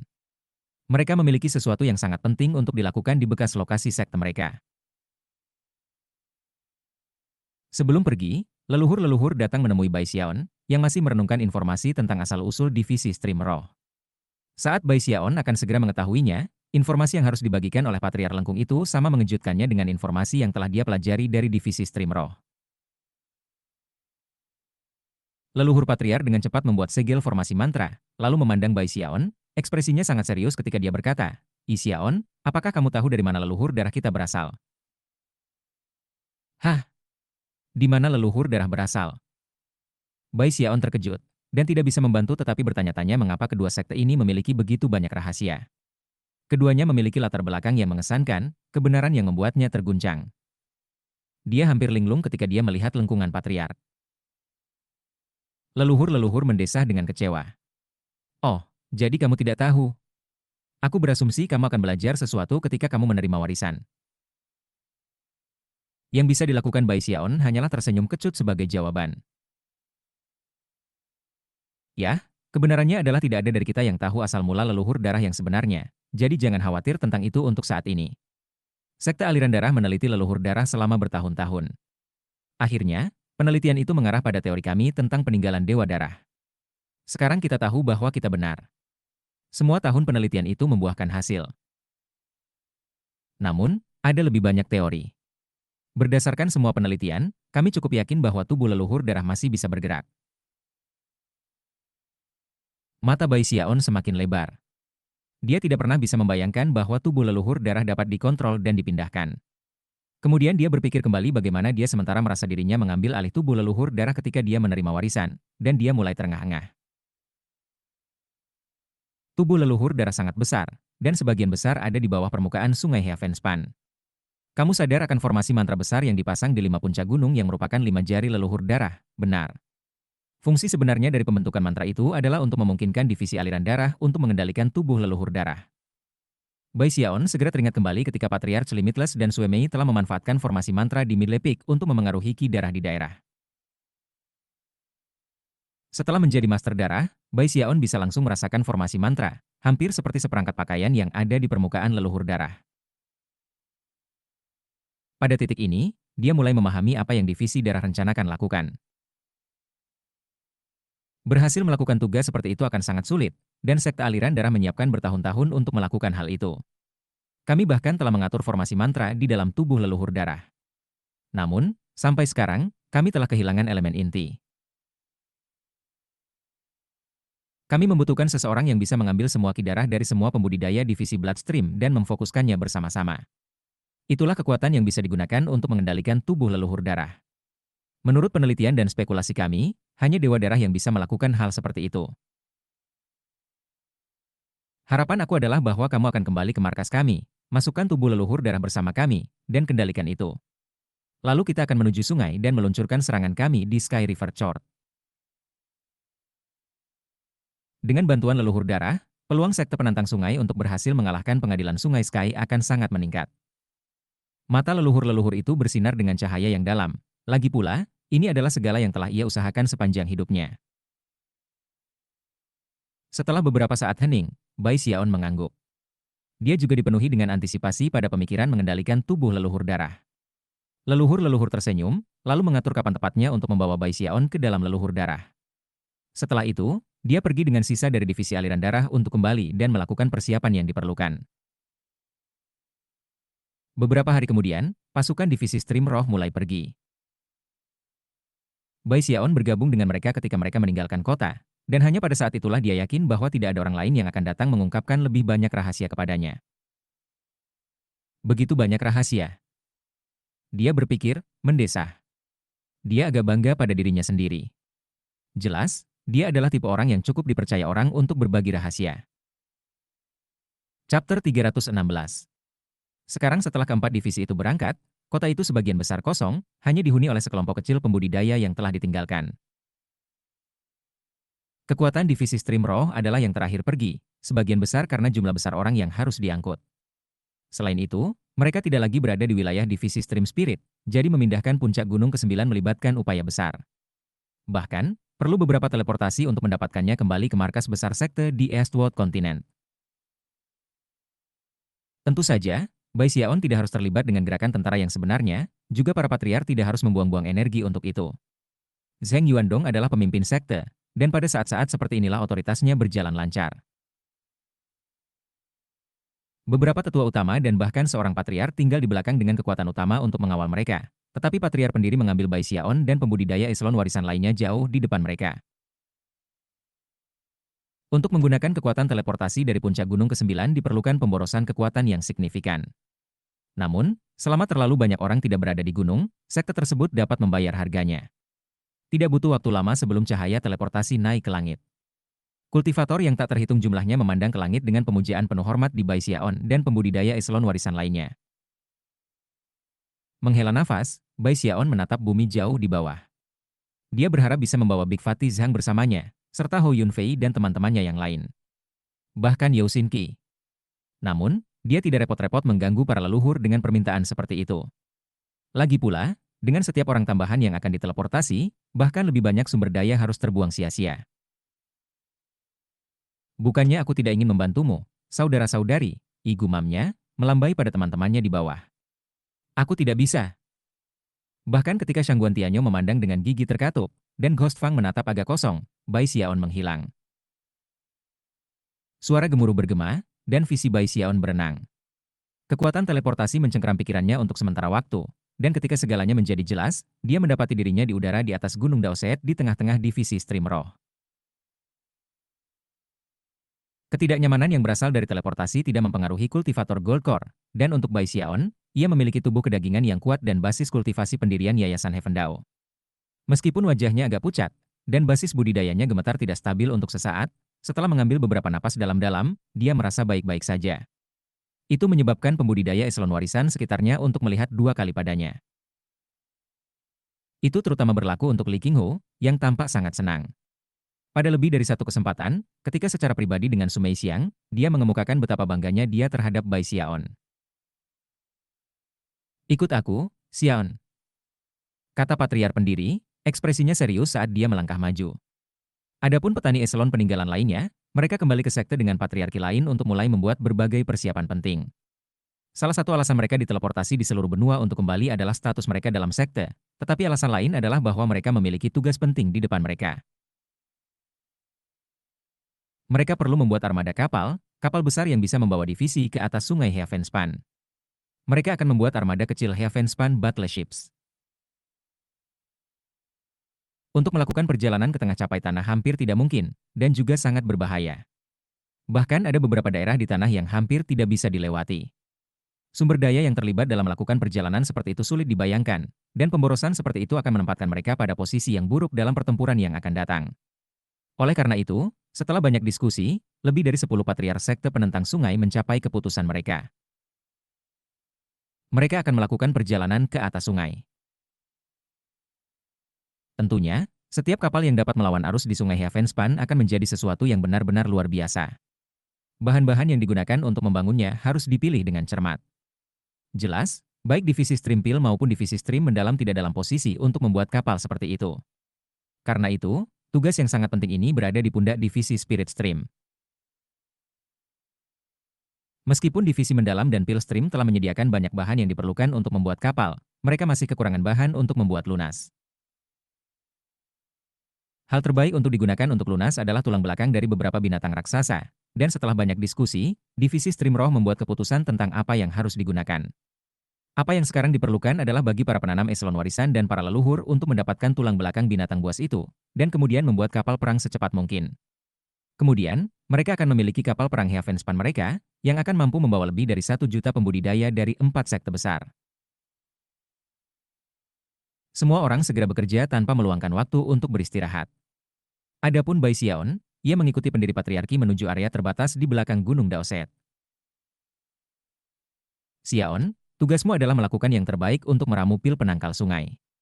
Pertama, aku akan membawa kamu ke tempat roh yang sebenarnya bersemayam. Mungkin itu akan sangat membantu kamu dalam pekerjaan meramu.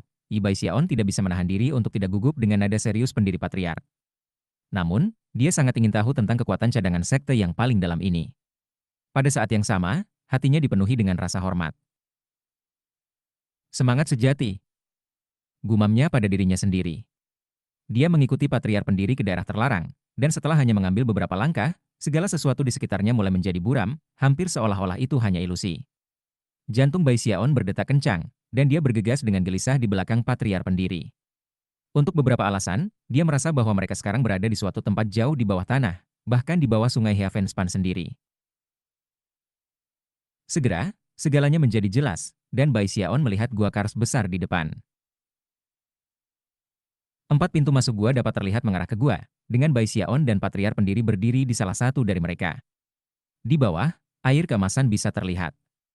Cahaya formasi mantra menerangi seluruh area, yang dengan cepat disadari Bai Xiaon terhubung dengan puncak gunung di tepi selatan dan utara, tetapi juga ke sungai Heavenspan sendiri. Lebih jauh lagi, formasi mantra itu sepertinya menyedot air dari sungai. Itu bukan formasi mantra ofensif, itu hanya pertahanan. Bai Xiaon tidak bisa menahan napas saat melihatnya. Setelah melihat sekeliling, tatapannya berhenti di tengah-tengah gua karst, di mana ia melihat peti mati. Peti mati itu tidak memiliki penutup, dan dari sudut pandangnya yang sekarang, dia bisa melihat bahwa di dalamnya ada mayat bayi perempuan. Meskipun mayat, gadis itu tampaknya mengandung tanda-tanda kehidupan, serta udara kuno yang dalam. Pikiran Bai Xiaon langsung mulai berputar, seolah ada sesuatu yang menyedot kesadarannya. Tiba-tiba, dia merasa seolah-olah dia bisa melihat seorang wanita yang sangat elegan berjalan ke arahnya. Dia merasa seperti jiwanya dan tubuhnya tiba-tiba di luar kendalinya sendiri. Dia lupa segalanya, bahkan hidup dan mati. Bahkan ketika dia menatap kosong pada apa-apa, menggigil, patriark pendiri berbisik, ini adalah roh sejati dari sekolah dingin. Pikiran Bai Xiaon mulai pulih, dan dia mundur beberapa langkah. Wajahnya pucat, dan tubuhnya berkeringat dingin. Ketakutan yang dia rasakan beberapa saat yang lalu terus mencengkeram hatinya.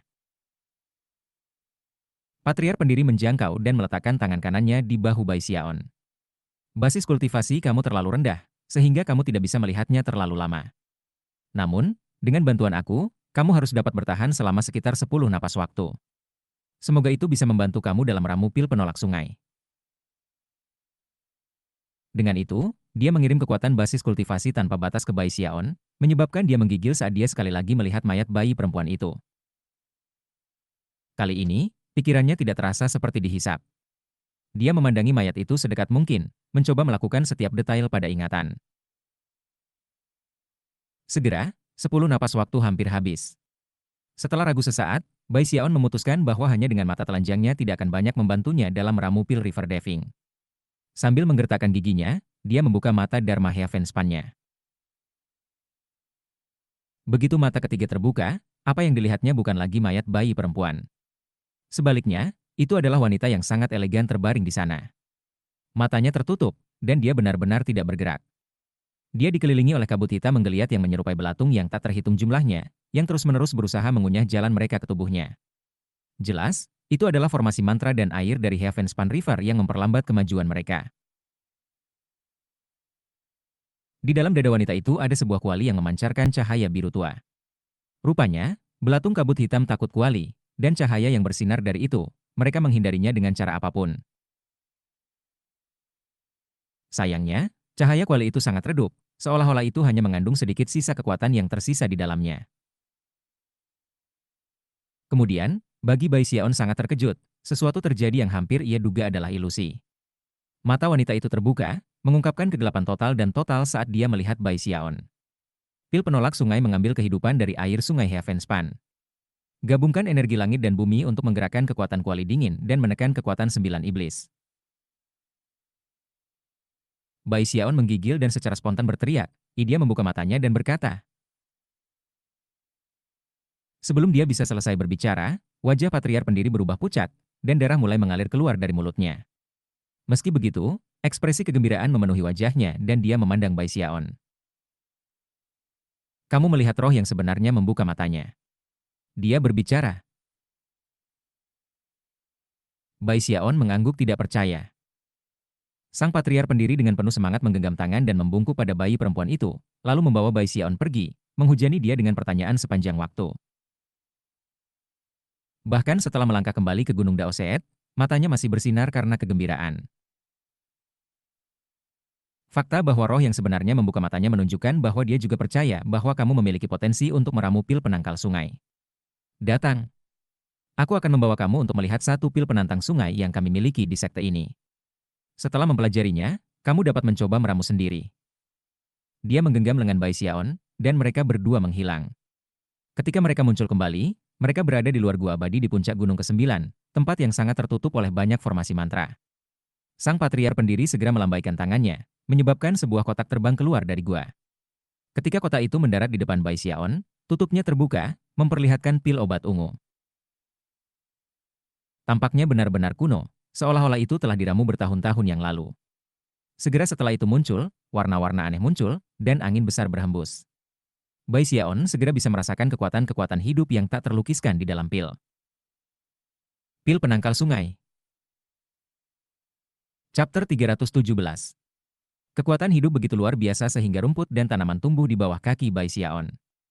Itu menyebar dengan cepat, sampai semuanya dalam 300 meter adalah dunia tumbuhan yang subur, lengkap dengan bunga-bunga mekar. Kekuatan-kekuatan hidup hanya terus meledak, tetapi sebelum terlalu banyak waktu berlalu, patriark pendiri melambaikan lengan bajunya, menyegel pil penolak sungai kembali ke dalam kotak kayu kecil. Segera setelah tutup kotak tertutup, tenaga hidup menghilang. Tumbuhan dan tumbuh-tumbuhan di daerah itu dengan cepat layu, dan dalam waktu beberapa saat, mereka menghilang, hampir seolah-olah tidak pernah ada sebelumnya. Bai Xiaon melihat sekeliling dengan mata lebar. Dia belum pernah melihat pil obat seperti ini. Kekuatan-kekuatan hidup yang baru saja dia rasakan hampir tidak bisa dipercaya, dan juga menakutkan hingga ekstrim. Pil penentang sungai tidak bisa terlalu lama dibawa ke tempat terbuka. Setiap saat kota ini dibuka, beberapa kekuatan obat memudar. Sang patriark pendiri jelas tidak ingin menyia-nyiakan sedikit pun pil yang tidak diperlukan, dan ketika dia melihat ke arah Bai Xiaon, tatapan kesakitan bisa terlihat di matanya. Pil obat ini adalah pil yang menolak 10 napas sungai. Menurut legenda, jika pil itu dibuat dengan sempurna, hasilnya akan menjadi pil penentang sungai abadi, yang akan secara permanen membangkitkan semangat sejati. Xiaon, apapun yang kamu butuhkan untuk meramu pil penolak sungai, katakan saja. Sekte akan mendukung kamu dengan cara apapun yang mungkin. Bai Xiaon tidak mengatakan apapun pada awalnya. Dia berpikir kembali ke saat dia melihat roh yang sebenarnya, dan juga kekuatan yang menakutkan dari pil obat dari beberapa saat yang lalu. Dia sama sekali tidak merasa percaya diri untuk dapat berhasil, dan harus memaksakan dirinya untuk mengangguk setuju. Lalu, dia berjalan perlahan. Setelah kembali ke guanya yang abadi di Gunung Daoseet, ia duduk bersila untuk berpikir. Di satu sisi, pil penolak sungai sangat penting bagi sekte itu, dan di sisi lain, sekadar melihat kekuatan pil yang menakutkan itu sangat memikat. Bagaimana kamu membuat pil dengan kekuatan-kekuatan hidup yang menakutkan? Lebih jauh, aku tidak merasakan bahwa ada tanaman dan tumbuh-tumbuhan di dalam pil itu. Rupanya, itu benar-benar tidak menggunakan bahan-bahan tanaman. Dia telah berusaha untuk meramu pil penolak sungai di masa lalu, dan tahu bahwa itu melibatkan menyerap air sungai Heavenspan dan kemudian menggunakan tubuh sendiri sebagai tungku pil. Tetapi jika tidak ada bahan tanaman, hanya air sungai Heavenspan, bagaimana kamu bisa menghasilkan kekuatan-kekuatan hidup yang kuat? Mengernyit, dia duduk di sana dan terus merenungkan situasi. Keesokan harinya, dia terlihat sangat lelah. Namun, ia mengeluarkan formula untuk pil penolak sungai untuk mempelajarinya sedikit lebih jauh, serta Frigid School Medicine Manual. Setelah beberapa waktu, dia mengertakkan gigi dan menyingkirkannya, lalu menghasilkan fragmen dinding pil suci yang dia peroleh di kota sekte aliran mendalam. Aku benar-benar tidak berpikir keahlian aku saat ini dalam dao pengobatan cukup tinggi untuk membuat pil penangkal sungai. Dipikirnya, mendesah. Dengan itu, dia mengintip Holy Pill Wall Fragment, melakukan yang terbaik yang dia bisa untuk mencoba mendapatkan pencerahan lebih lanjut dari daun obat yang terkandung di dalamnya. Segera, tatapannya mulai kosong saat ia tenggelam dalam pengejarannya akan pencerahan. Waktu berlalu. Tak lama, setengah bulan telah berlalu. Selama waktu itu, Bai Xiaon tetap dalam pengasingan, mencari pencerahan. Adapun petani eselon peninggalan dan patriark, mereka sibuk bekerja di kapal perang Heavenspan. Perlahan tapi pasti, para penggarap dari tentara kembali ke markas mereka. Patriark Ironwood kembali, dan begitu pula Hou Xiaomei. Divisi Spirit Stream sekali lagi mulai sibuk dengan aktivitas. Semua orang terlibat dalam persiapan kampanye ke Midleria Chess dan Sky River Chord. Suatu hari, sebuah getaran mengalir di Bai Xiaon, dan kekosongan di matanya memudar. Sekarang, mereka bersinar terang. Dia segera membuka manual kedokteran sekolah Frigid, dan tentu saja, itu terlihat berbeda dari sebelumnya. Ada banyak area yang tidak bisa dia mengerti sebelumnya, tempat-tempat yang tampak seperti kabur. Tapi sekarang, dia mengerti arti yang lebih dalam. Matanya mulai bersinar bahkan lebih terang. Beberapa hari kemudian, dia menyingkirkan manual kedokteran sekolah Frigid, dan kemudian menutup matanya untuk waktu yang lama. Setelah beberapa waktu berlalu, matanya terbuka lagi. Aku butuh air sungai Heavenspan, gumamnya. Dengan itu, ia mengeluarkan slip batu giok untuk mengirim pesan kepada pimpinan sekte. Para leluhur tampaknya benar-benar asyik bekerja di kapal perang Heavenspan, tetapi mereka diam-diam melihat ke Bai Xiaon sepanjang waktu. Begitu mereka mendengar bahwa dia membutuhkan air sungai Heavenspan, Patriarch Ironwood secara pribadi pergi untuk mengantarkan seember kepadanya. Bai Xiaon menatap air sungai Heavenspan dengan antisipasi yang meningkat. Melambaikan jari kanannya, dia menyebabkan setetes terbang di depannya, lalu dia membuka mulutnya dan mengisapnya. Seketika, air sungai Heavenspan masuk, dan menyebabkan suara gemuruh yang kuat bergema ke seluruh tubuhnya.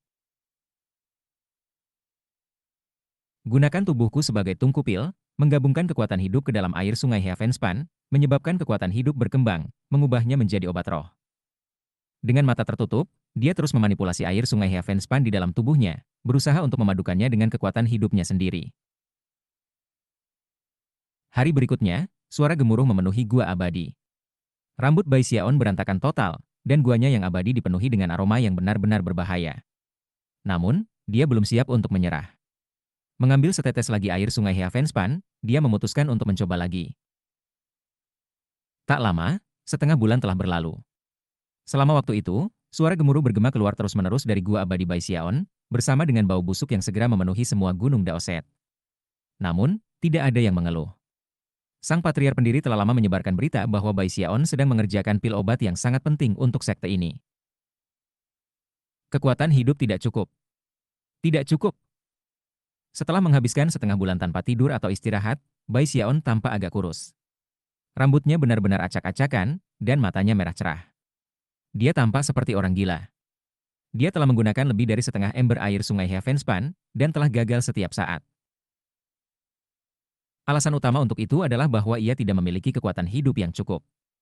Setelah beberapa perhitungan, ia menyadari bahwa kekuatan hidupnya sendiri tidak cukup untuk memenuhi 1/100 dari jumlah kekuatan hidup yang diperlukan untuk menyelesaikan pil River Diving Pill. Aku berpikir bahwa bahkan jika para pembudidaya lain dalam sekte mengorbankan kekuatan hidup untuk membantu, itu akan membutuhkan 100.000 pembudidaya yayasan untuk membuat bahkan pil yang menahan 10 nafas sungai.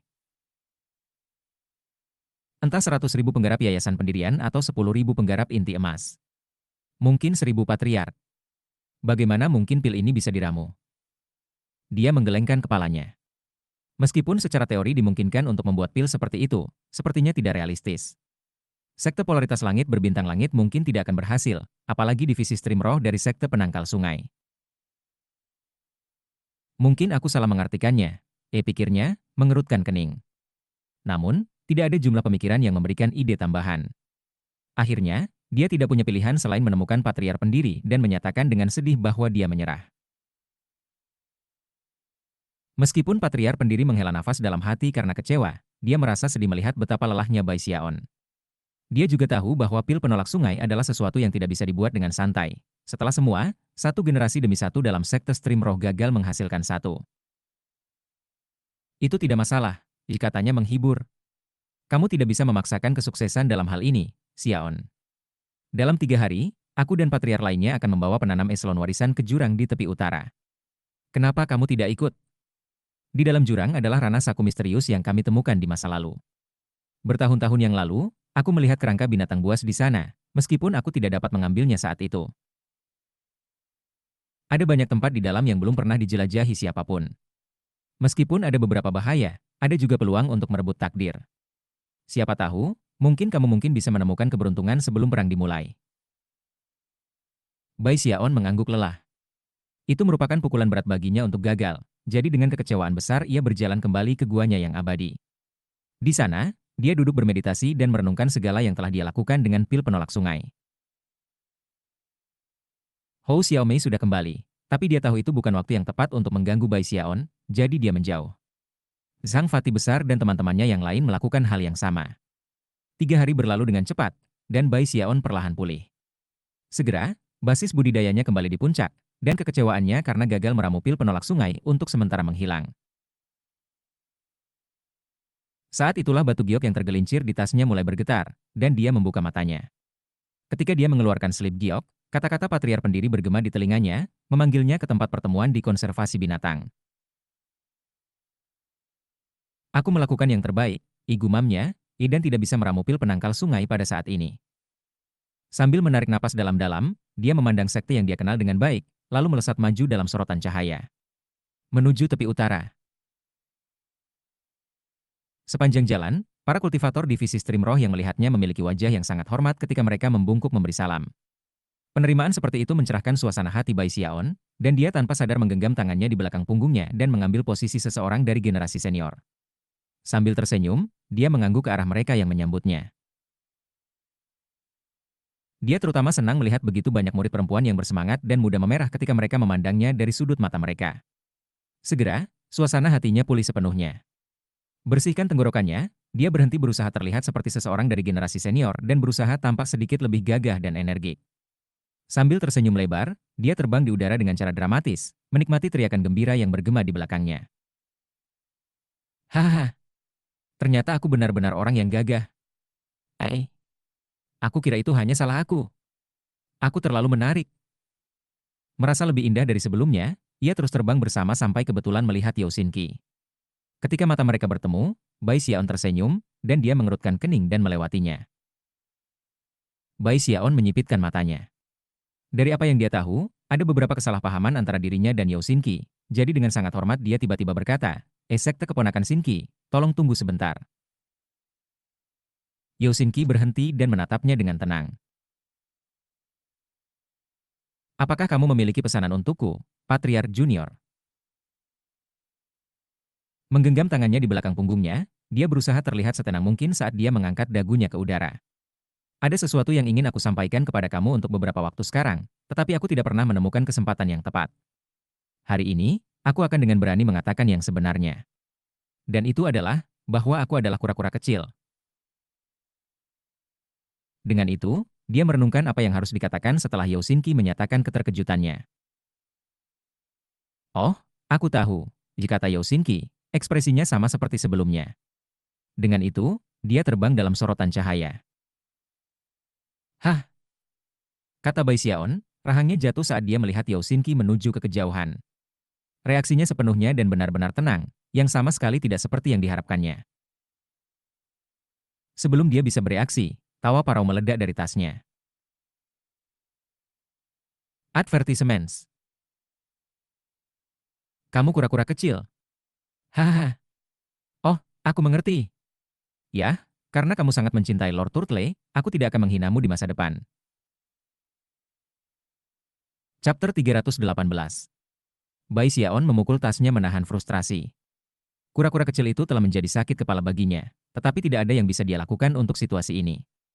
Sambil mendesah, dia melihat Yao Xinqi pergi, kemudian perlahan-lahan menggelengkan kepalanya dan berbalik ke arah konservatori binatang di tepi utara. Mustahil untuk mengatakan di mana tepatnya Bruiser berada. Ketika Bai Xiaon tiba di tepi utara, satu-satunya hal yang bertemu dengannya adalah lolongan jauh. Bahkan Bruiser mengabaikannya. Bai Xiaon merasa lebih tertekan dari sebelumnya. Anak itu telah tumbuh dewasa, katanya sambil mendesah, dan sekarang dia mengabaikan ayahnya. Dengan itu, Dia menuju ke Beast Conservatory. The Beast Conservatory seperti rumah kedua bagi Bai Xiaon.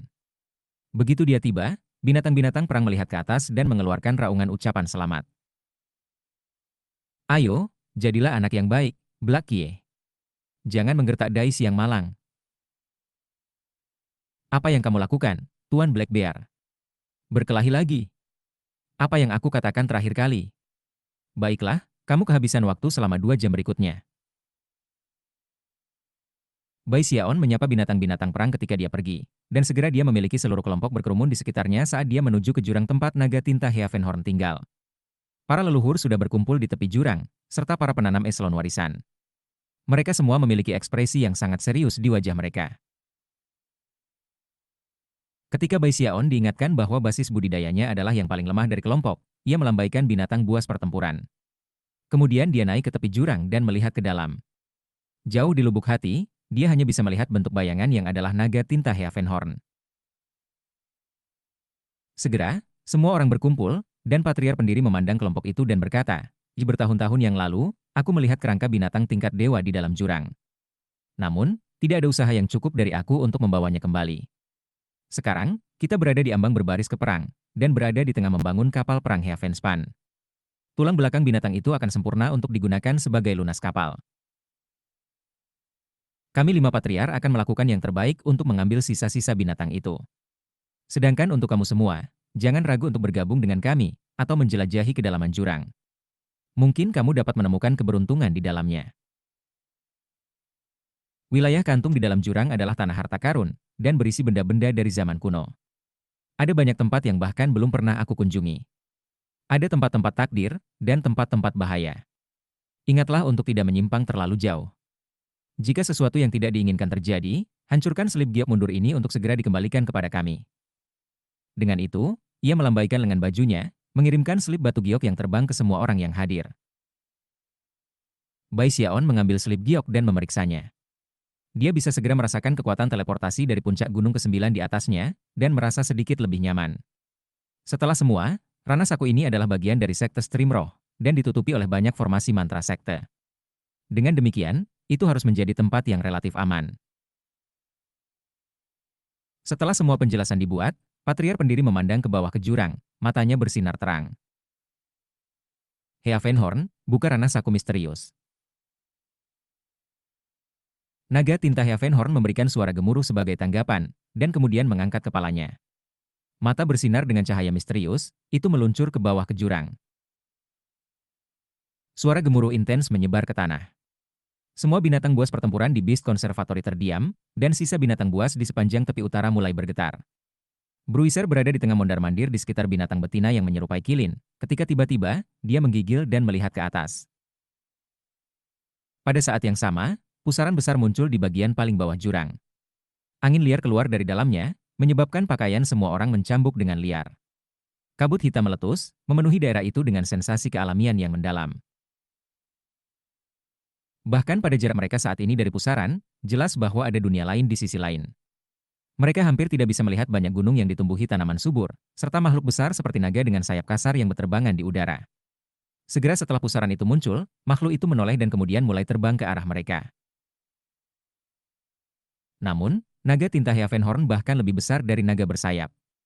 Itu menjulurkan kepalanya keluar dari pusaran, dan kemudian suara berderak bisa terdengar, bersama dengan jeritan kesakitan, ketika naga bersayap itu melahapnya. Bingkai besar naga tinta meluncur melalui pusaran untuk muncul di dalam alam sakal yang misterius, di mana ia mengeluarkan raungan yang bisa mengguncang surga dan bumi. Seketika, seluruh dunia terdiam.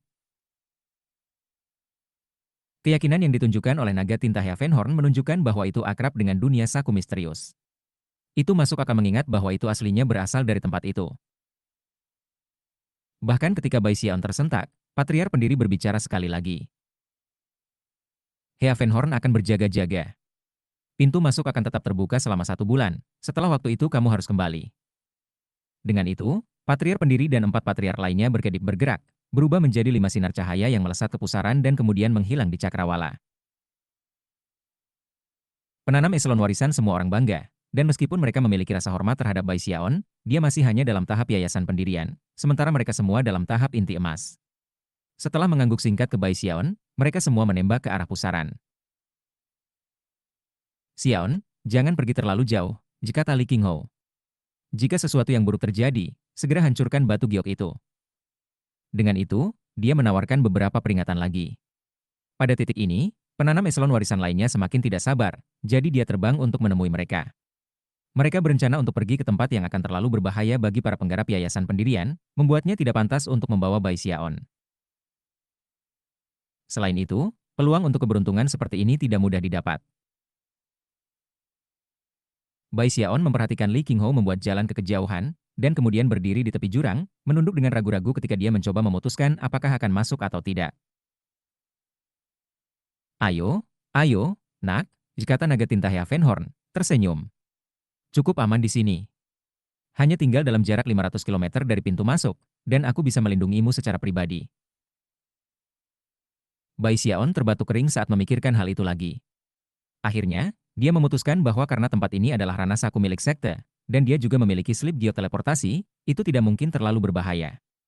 Dia juga penasaran untuk melihat seperti apa dunia saku itu. Akhirnya, dia terbang ke udara dan kemudian menembak jatuh ke arah pusaran. Sesaat kemudian, dia berada di dunia lain. Hal pertama yang dia perhatikan adalah angin liar yang menjerit di seluruh dunia. Itu berbeda dari angin di luar, lebih kuat, tampaknya gila ketika mencoba membekukan semua yang disentuhnya. Dia mengambil napas dalam-dalam dan menatap langit, di mana pusaran besar bisa dilihat, di luar itu adalah sekte stream roh. Naga tinta Heavenhorn berputar-putar di udara dekat pusaran. Itu menatapnya dan tersenyum. Jangan khawatir. Aku tahu tempat ini dengan baik. Selain beberapa entitas menakutkan yang tidak boleh kamu provokasi, semua yang ada di sini harus aman. Selain itu, semua entitas menakutkan itu semua tidur. Jangan takut. Di sini, ambillah aura aku untuk melindungi kamu saat kamu terus berjalan. Sambil tertawa, naga tinta Heavenhorn meludahkan aliran kabut hitam, yang menyatu dalam bentuk skala naga yang melayang ke arah Bai Xiaon. Gembira, Bai Xiaon meraih skala, dan kemudian menggenggam tangan dan membungkuk pada naga tinta Heavenhorn. Terima kasih banyak, senior. Dengan itu, ia terbang lebih jauh ke dunia, mengingatkan dirinya untuk tidak pergi lebih jauh dari jarak 500 km dari pintu masuk. Angin dingin menerpa dia saat dia terbang. Di bawah, tanah ditutupi dengan vegetasi hijau, serta pegunungan bergulir yang tampaknya tak berujung yang penuh dengan rahasia dan misteri. Sejauh menyangkut Bai Xiaon, tempat ini tampak seperti tanah yang benar-benar liar dan liar. Langit gelap. Tidak ada awan, dan tidak ada matahari, tetapi tidak sepenuhnya hitam. Setelah terbang bersama selama beberapa waktu, Bai Xiaon akhirnya melihat cakrawala, di mana matahari mengintai dan membuang sedikit cahaya ke dunia. Bau aneh mencapai hidungnya, seperti aroma binatang dan kotorannya. Meskipun pingsan, itu segera membuatnya merasa sedikit gugup. Tidak ada tanda-tanda kehidupan manusia, tetapi aura binatang buas yang tak terhitung jumlahnya dapat dideteksi. Setelah melakukan perjalanan hanya sekitar 50 km jauhnya dari pintu masuk, dia bisa merasakan bahwa ada mata menatapnya dari hutan di bawah, mata milik makhluk ganas dan menakutkan. Namun, ia memiliki skala naga tinta Heavenhorn, yang menimbulkan ketakutan ke dalam hati makhluk-makhluk tersebut. Bahkan mereka yang tampak sebanding dengan panggung Goldcore tidak mau mendekatinya. Pada satu titik, ia melihat binatang seperti macan tutul yang tiba-tiba tumbuh hingga 300 meter panjangnya sebelum melahap makhluk seperti sapi yang panjangnya beberapa puluh meter. Bahkan menelan tulang-tulang makhluk itu. Kemudian ia menyusut kembali ke ukuran aslinya, menatap Bai Xiaon dengan dingin, dan menghilang ke hutan. Tempat ini sangat berbahaya. Pikirnya, menggigil. Melihat dari balik bahunya, dia melihat pusaran di langit di belakangnya, dan menghela nafas lega. Kemudian dia melanjutkan 50 km lagi atau lebih. Akhirnya, dia duduk di atas sebuah batu di puncak gunung, memandang sekeliling ke arah tanah megah yang menuju ke segala arah. Sangat membosankan, ya katanya, mengambil sebuah kerikil. Tempat ini sama sekali tidak menyenangkan. Dengan itu, ia melemparkan kerikil ke dalam hutan. Sesaat kemudian, vegetasi itu berkarat, dan kemudian beberapa makhluk seperti burung berkepala dua muncul. Mereka sekitar setengah sebesar manusia biasa, dan mengeluarkan tangisan memekakan telinga saat mereka menatap Bai Xiaon, yang menggigil sebagai respons. Burung-burung melonjak di udara sebentar sebelum menyelam kembali ke hutan. Lupakan ini. Aku akan kembali. Tidak ada binatang buas yang ramah sama sekali. Menelan, dia berbalik untuk kembali ke arah naga tinta Heavenhorn. Namun, pada saat yang sama ketika ia terbang ke udara, sebuah raungan marah bergema keluar dari salah satu puncak gunung yang jauh. Itu hanya raungan tunggal, tapi itu menyebabkan seluruh dunia bergetar. Puncak gunung yang tak terhitung jumlahnya gemetar, dan banyak binatang buas berseru sedih, bahkan tidak berani mengangkat kepala mereka. Bai Xiaon merasa seperti kulit kepalanya akan meledak. Pikirannya terguncang, dan telinganya berdenyut kesakitan saat melihat sosok yang dikenalnya terbang ke arahnya dari kejauhan. Bukankah kamu sedikit kecebong? Apa yang spesial tentang kamu? Beraninya kamu mengancamku. Terakhir kali Lord Turtle bangun, aku melihat ayahmu. Kamu berudu dan begitu juga dia. Semua orang di seluruh keluargamu adalah berudu. Chapter 319. Sosok yang terbang ke arahnya tampak sangat akrab. Sinar cahaya yang diciptakannya saat melesat di udara menyilaukan, dan suaranya bergema di seluruh dunia. Itu tidak lain adalah kura-kura kecil.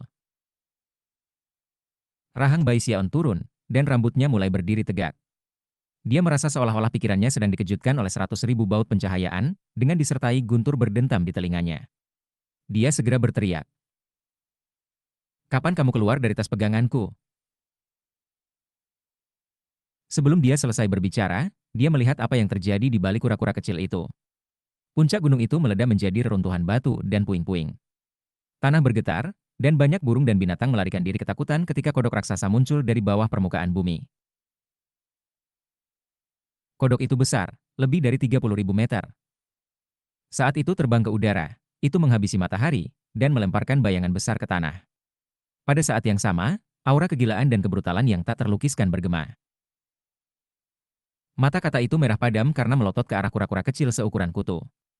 Kemudian ia melolong yang menyebabkan tanah bergetar hebat dan langit berubah arah. Au!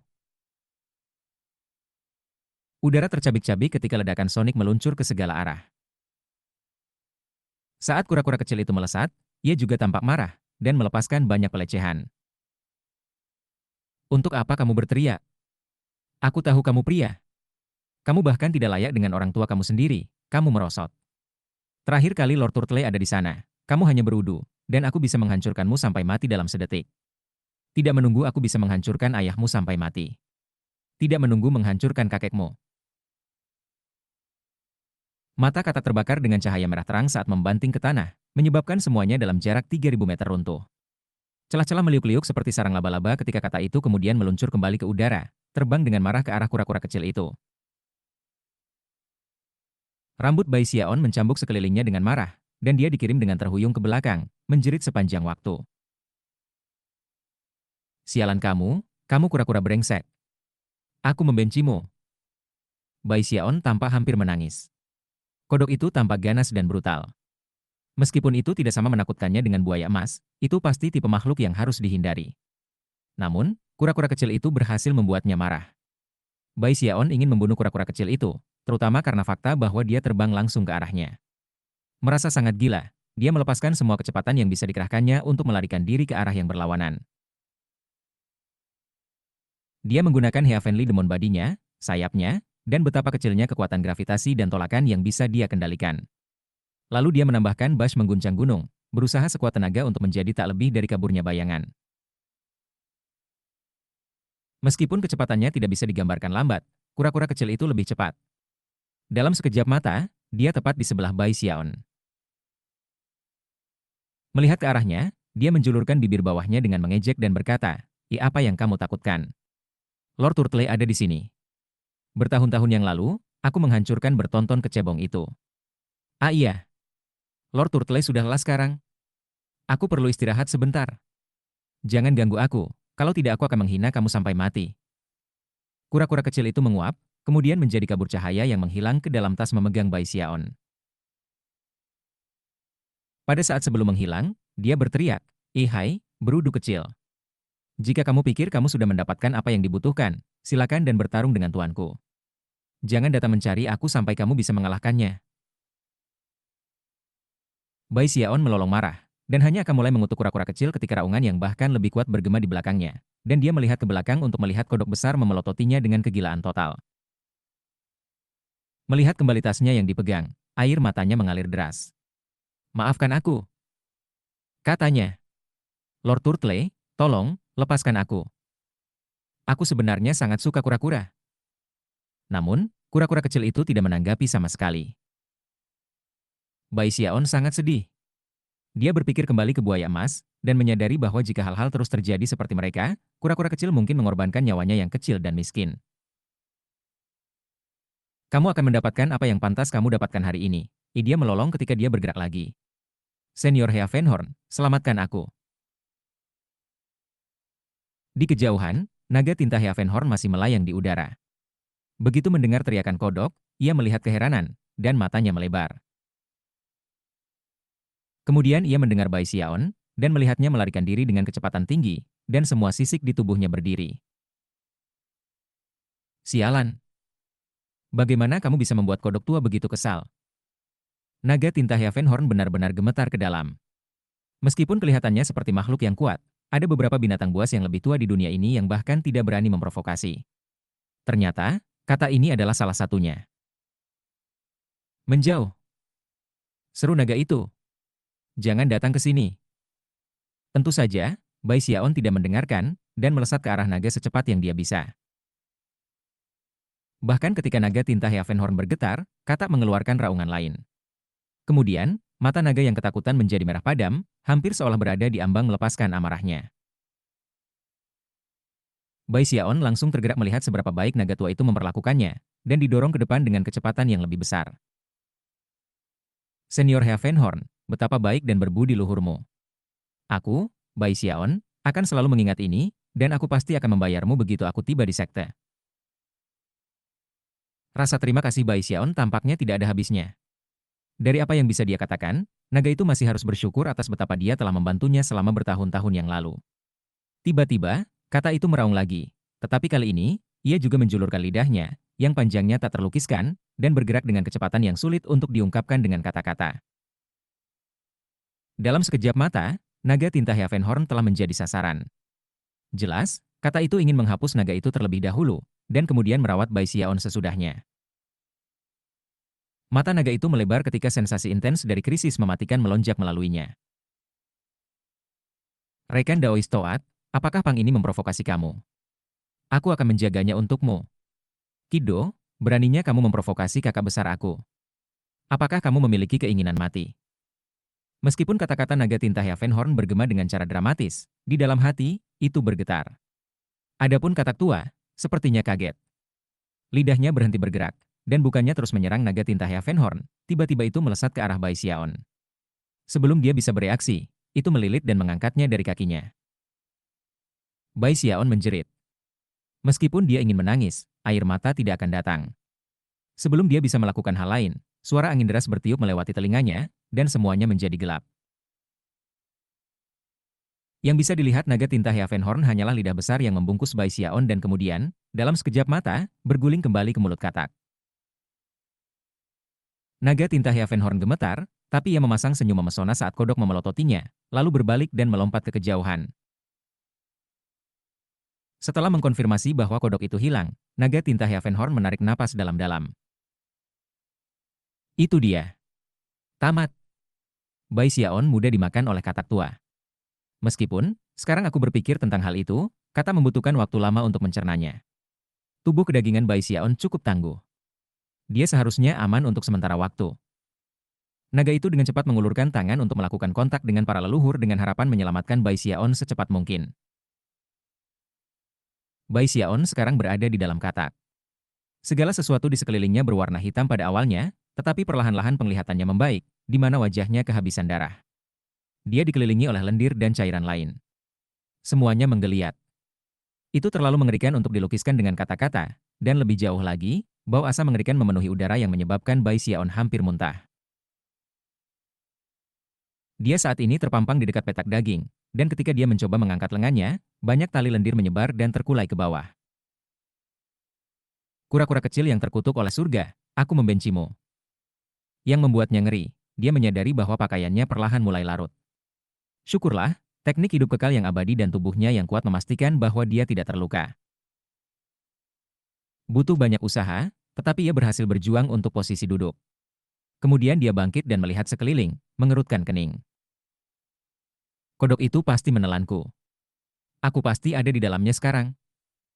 Sambil mendesah dengan putus asa, dia baru saja akan mencoba keluar, ketika dia menyadari bahwa jalan di depan benar-benar tertutup rapat.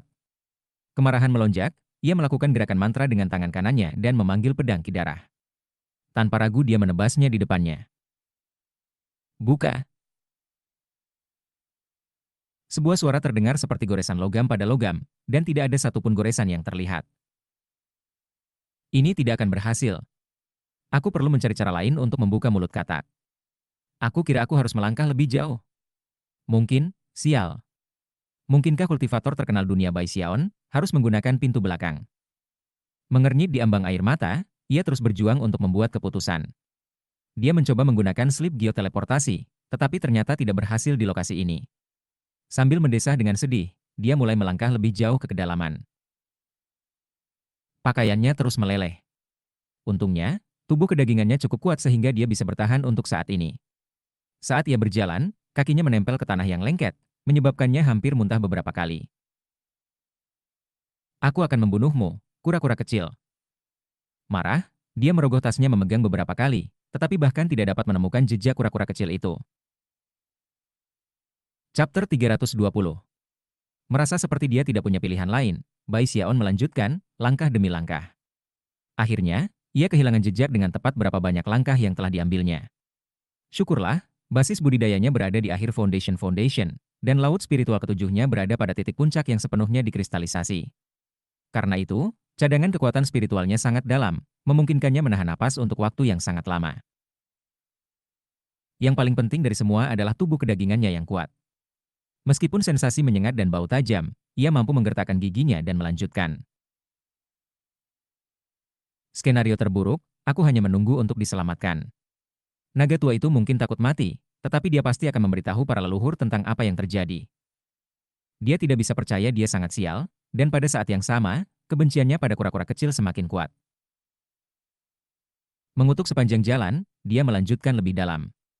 Setiap sesekali, ia melihat mayat berbagai binatang yang tampaknya sulit dicerna oleh katak. Beberapa tulang telah larut hingga menjadi hitam pekat, tetapi masih menolak untuk mencair sepenuhnya. Bai Xiaon bergidik. Aku tidak ingin menjadi kerangka. Gumamnya, bergegas maju. Dia tidak ingin tinggal di tempat ini bahkan untuk waktu yang lebih lama dari yang diperlukan. Saat dia berjalan, kura-kura kecil itu tiba-tiba menjulurkan kepalanya keluar dari tasnya. Melihat sekeliling, dia berkata, wow, kamu benar-benar berakhir di dalam sini." Mata Bai Xiaon melotot karena kegilaan, dan tangannya ditembak jatuh untuk meraihnya. Namun, kura-kura kecil itu menundukkan kepalanya kembali ke dalam tas yang dipegangnya, dan Bai Xiaon tidak meraih apapun selain udara. "Keluar dari dalam sana." Bai Xiaon meraung, mendorong tangannya ke tasnya. Penyu terkekeh dengan dingin. "Kamu pikir aku akan keluar hanya karena kamu menyuruhku melakukannya? Apa yang kamu anggap sebagai Lord Turtle, orang bodoh? Aku tidak pergi kemana-mana." "Kakak kamu." Bai Xiaon dengan marah merogoh tasnya, tetapi tidak dapat menemukan jejaknya. Air mata mulai mengalir di matanya. Dia benar-benar tidak bisa menangani situasi ini lagi. Penyu kecil itu terlalu pandai menyebabkan bencana. Setiap kali dia memprovokasi entitas yang menakutkan, Bai Xiaon akhirnya merasa seperti dia akan terbunuh. "Maafkan aku, Lord Turtle. Jika keadaan terus seperti ini, aku akan berakhir mati berkat Gimo." "Ya, mengingat kamu berperilaku baik, Lord Turtle akan memberimu keberuntungan. Kamu melakukan apa yang aku katakan, dan kamu mungkin menemukan sesuatu yang sangat menarik di tempat ini." Kura-kura itu perlahan-lahan menjulurkan kepalanya keluar dari kantung memegang, tetapi hanya sedikit. Bai Xiaon hampir berusaha meraihnya, tetapi tahu bahwa kura-kura kecil itu selalu waspada, membuatnya sulit untuk berhasil. Sambil mendesah, dia memutuskan untuk mengikuti petunjuk kura-kura kecil itu. Setelah mondar-mandir sebentar, mereka mencapai dinding daging di lokasi yang sangat terpencil. "Ini tempatnya." "Baiklah, ayo, cepat. Ini adalah salah satu tempat terlemah di sini. Gunakan kekuatan sebanyak yang kamu bisa untuk membuka lubang. Ini adalah tempat yang aku ingat memperhatikan ketika aku berjalan-jalan sebelumnya. Ada harta yang terkubur di sini." Kura-kura kecil itu segera bersemangat. "Harta karun terkubur." Bai Xiaon berkata, ekspresi kaget muncul di wajahnya. Kamu mendengarku? Kata kura-kura, mendesah. Untung Lord Turtle tidak melakukan hal yang lebih baik selain membuat kamu ditelan oleh katak besar ini. Sayang sekali kamu tidak tertelan buaya emas itu. Itu memiliki harta di dalamnya juga. Bai Xiaon memandang dengan sedih ke dinding daging di depannya, lalu mengertakkan gigi dan mulai memutar basis budidayanya. Kekuatan laut spiritualnya melonjak, dan gambar iblis surgawi muncul di belakangnya. Ketika basis budidayanya berada di tingkat tertinggi, dia melolong dan kemudian mengayunkan tangan kanannya dengan kecepatan seperti kilat. Pada saat yang sama, ibu jari dan jari telunjuknya saling mendekat ketika ia menggunakan pegangan peredam tenggorokan. Ledakan bergemuruh keluar, dan celah terbuka di tempat yang ditunjukkan penyu kecil itu. Tubuh katak bergetar, dan kemudian bergerak-gerak, menyebabkan percikan asam di dalamnya. Asam itu sangat kuat, dan bit yang mendarat ke Bai Xiaon menyebabkan asap putih naik ke udara. Sebenarnya itu sedikit sakit. Asam mulai menumpuk ke titik di mana Bai Xiaon tidak yakin berapa lama lagi dia bisa bertahan.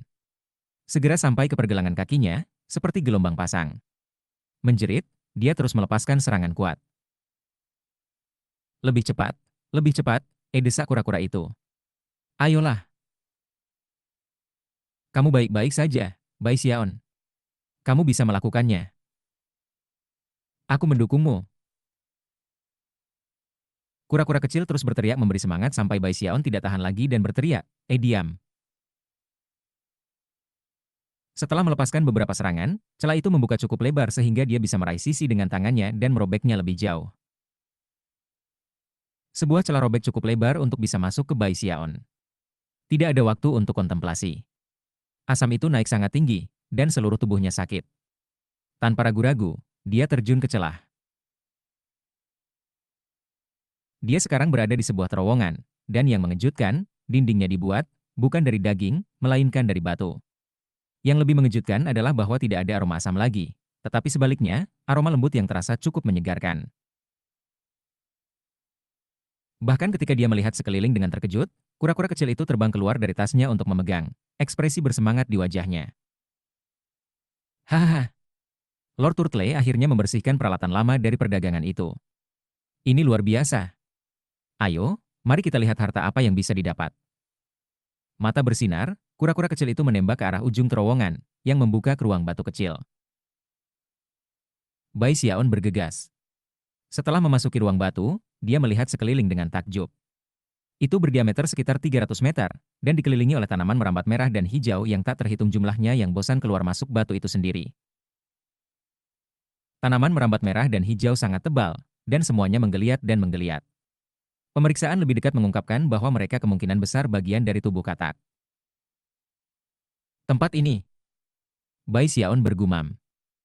Dia melihat ke bawah ke tengah-tengah ruang batu, dan memperhatikan sebuah podium batu, yang di atasnya tergelincir dari batu giok dan payung hitam. Dia dengan cepat menyadari bahwa aroma harum berasal dari payung. Benar-benar ada harta yang tersembunyi di sini. Sebelum dia bisa memeriksa daerah itu lebih jauh, mata kura-kura kecil itu mulai bersinar, dan dia berkata, sekarang ini mengesankan. Seseorang menggunakan kemampuan ilahi yang kuat untuk mengendalikan kodok raksasa ini tepat sebelum mencapai tingkat Raja Binatang Buas. Tidak hanya orang itu berhasil memperlambat kemajuannya menjadi Raja Binatang Buas, ia menyatukan semua saraf kata ke lokasi ini. Ini bukan penyegelan yang sangat ajaib, tetapi hampir sama. Itu mengendalikan kodok, dan pada dasarnya mengubahnya menjadi gua abadi seluler. Sayangnya, payung itu hanya setengah jadi. Beberapa kecelakaan pasti menimpa pemilik gua abadi ini sebelum dia menyelesaikan pekerjaannya. Kalau tidak, kata pada akhirnya akan menjadi Raja Binatang Buas. Metode seperti ini, mengendalikan Raja Binatang Buas, mengubahnya menjadi gua abadi, menggunakan kekuatan hidupnya untuk memperpanjang milik seseorang. Itu semua adalah metode para penanam kuno Dao dari Iblis. Ketika kura-kura kecil itu terbang dengan semangat di sekitar gua abadi melihat sekeliling, hati Bai Xiaon mulai berdebar. Meskipun dia tidak mengerti semua yang kura-kura kecil bicarakan, kata-kata terakhirnya benar-benar mencengangkan. Seorang kultivator dari zaman kuno. Itu bisa mengendalikan Raja Binatang Buas. Bai Xiaon tidak sepenuhnya terbiasa dengan Raja Binatang. Bruiser adalah binatang buas yang berpotensi menjadi Raja Binatang Buas di masa depan. Meskipun dia tidak sepenuhnya di tingkat Raja Binatang Buas, dia sudah bisa mengendalikan banyak binatang buas lainnya, cukup untuk mengguncang seluruh sekte. Saat Bai Xiaon mengambil napas untuk menenangkan dirinya, kura-kura kecil itu mendarat di depan podium batu di tengah-tengah gua abadi. Saat dia melihat selip giok dan payung hitam, matanya bersinar dengan cahaya yang intens. Cepat dan lihat apa yang tertulis di batu giok itu. Nah, pasti akan menjelaskan siapa yang melakukan semua ini. Mungkin bahkan ada teknik teleportasi di sana untuk mengeluarkan kita dari sini. Jika demikian, kita bisa pergi sekarang. Bai Xiaon berjalan dengan gugup ke selip batu giok. Setelah sedikit ragu, dia membungkuk untuk melihatnya lebih dekat. Dan ketika dia yakin itu aman, dia mengambilnya dan menuangkan kekuatan spiritual di dalamnya. Seketika, sebuah suara kuno berbicara di benaknya. Nenek moyang ingin berperang, dan membantu aku akan. Aku mungkin akan menemui kejatuhan aku. Payung ini diberi nama abadi. Seandainya payung itu selesai, itu akan menjadi senjata roh surgawi.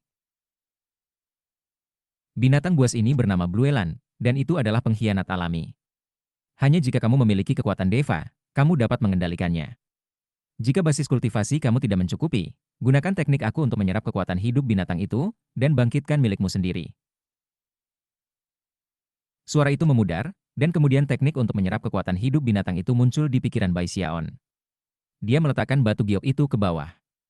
Merasa agak linglung, dia memandangi payung itu, dan kemudian matanya mulai bersinar terang. Setelah selesai, itu akan menjadi senjata roh surga tingkat. Senjata roh. Harta yang membentuk kekuatan cadangan seluruh sekte disebut surga tingkat.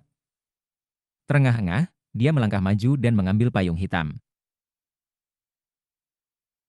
Begitu dia menyentuhnya, payung mulai bersinar dengan cahaya yang berkedip-kedip, dan hembusan udara dingin menyebar darinya. Bai Xiaon merasa hampir seperti sedang membeku di tempat, seolah-olah darahnya membeku. Sebuah sensasi krisis mematikan memenuhi dirinya, namun, dia berjuang di bawah kendali. Namun, ia tidak dapat membuka payung. Mata bersinar, dia melihatnya dan kemudian mulai tertawa. Namun, mengambil payung ternyata membuka segel magis. Tiba-tiba, seluruh gua abadi mulai bergetar, dan raungan teredam terdengar di luar gua abadi. Pada saat yang sama, tekanan kuat mulai membebani. Rupanya, kata besar telah mendeteksi apa yang sedang terjadi, dan sedang melakukan segala yang bisa untuk menghancurkan gua abadi menjadi debu. Suara gemuruh besar bergema keluar, bersama dengan suara retak. Terowongan di luar gua abadi runtuh, dan sejumlah besar asap membanjiri, bersama dengan bau berbahaya. Gua abadi tidak bisa bertahan lebih lama, dan mulai runtuh. Bai Xiaon gemetar, dan tekanan yang membebani dirinya menyebabkan lututnya gemetar, dan darah mengalir keluar dari sudut mulutnya.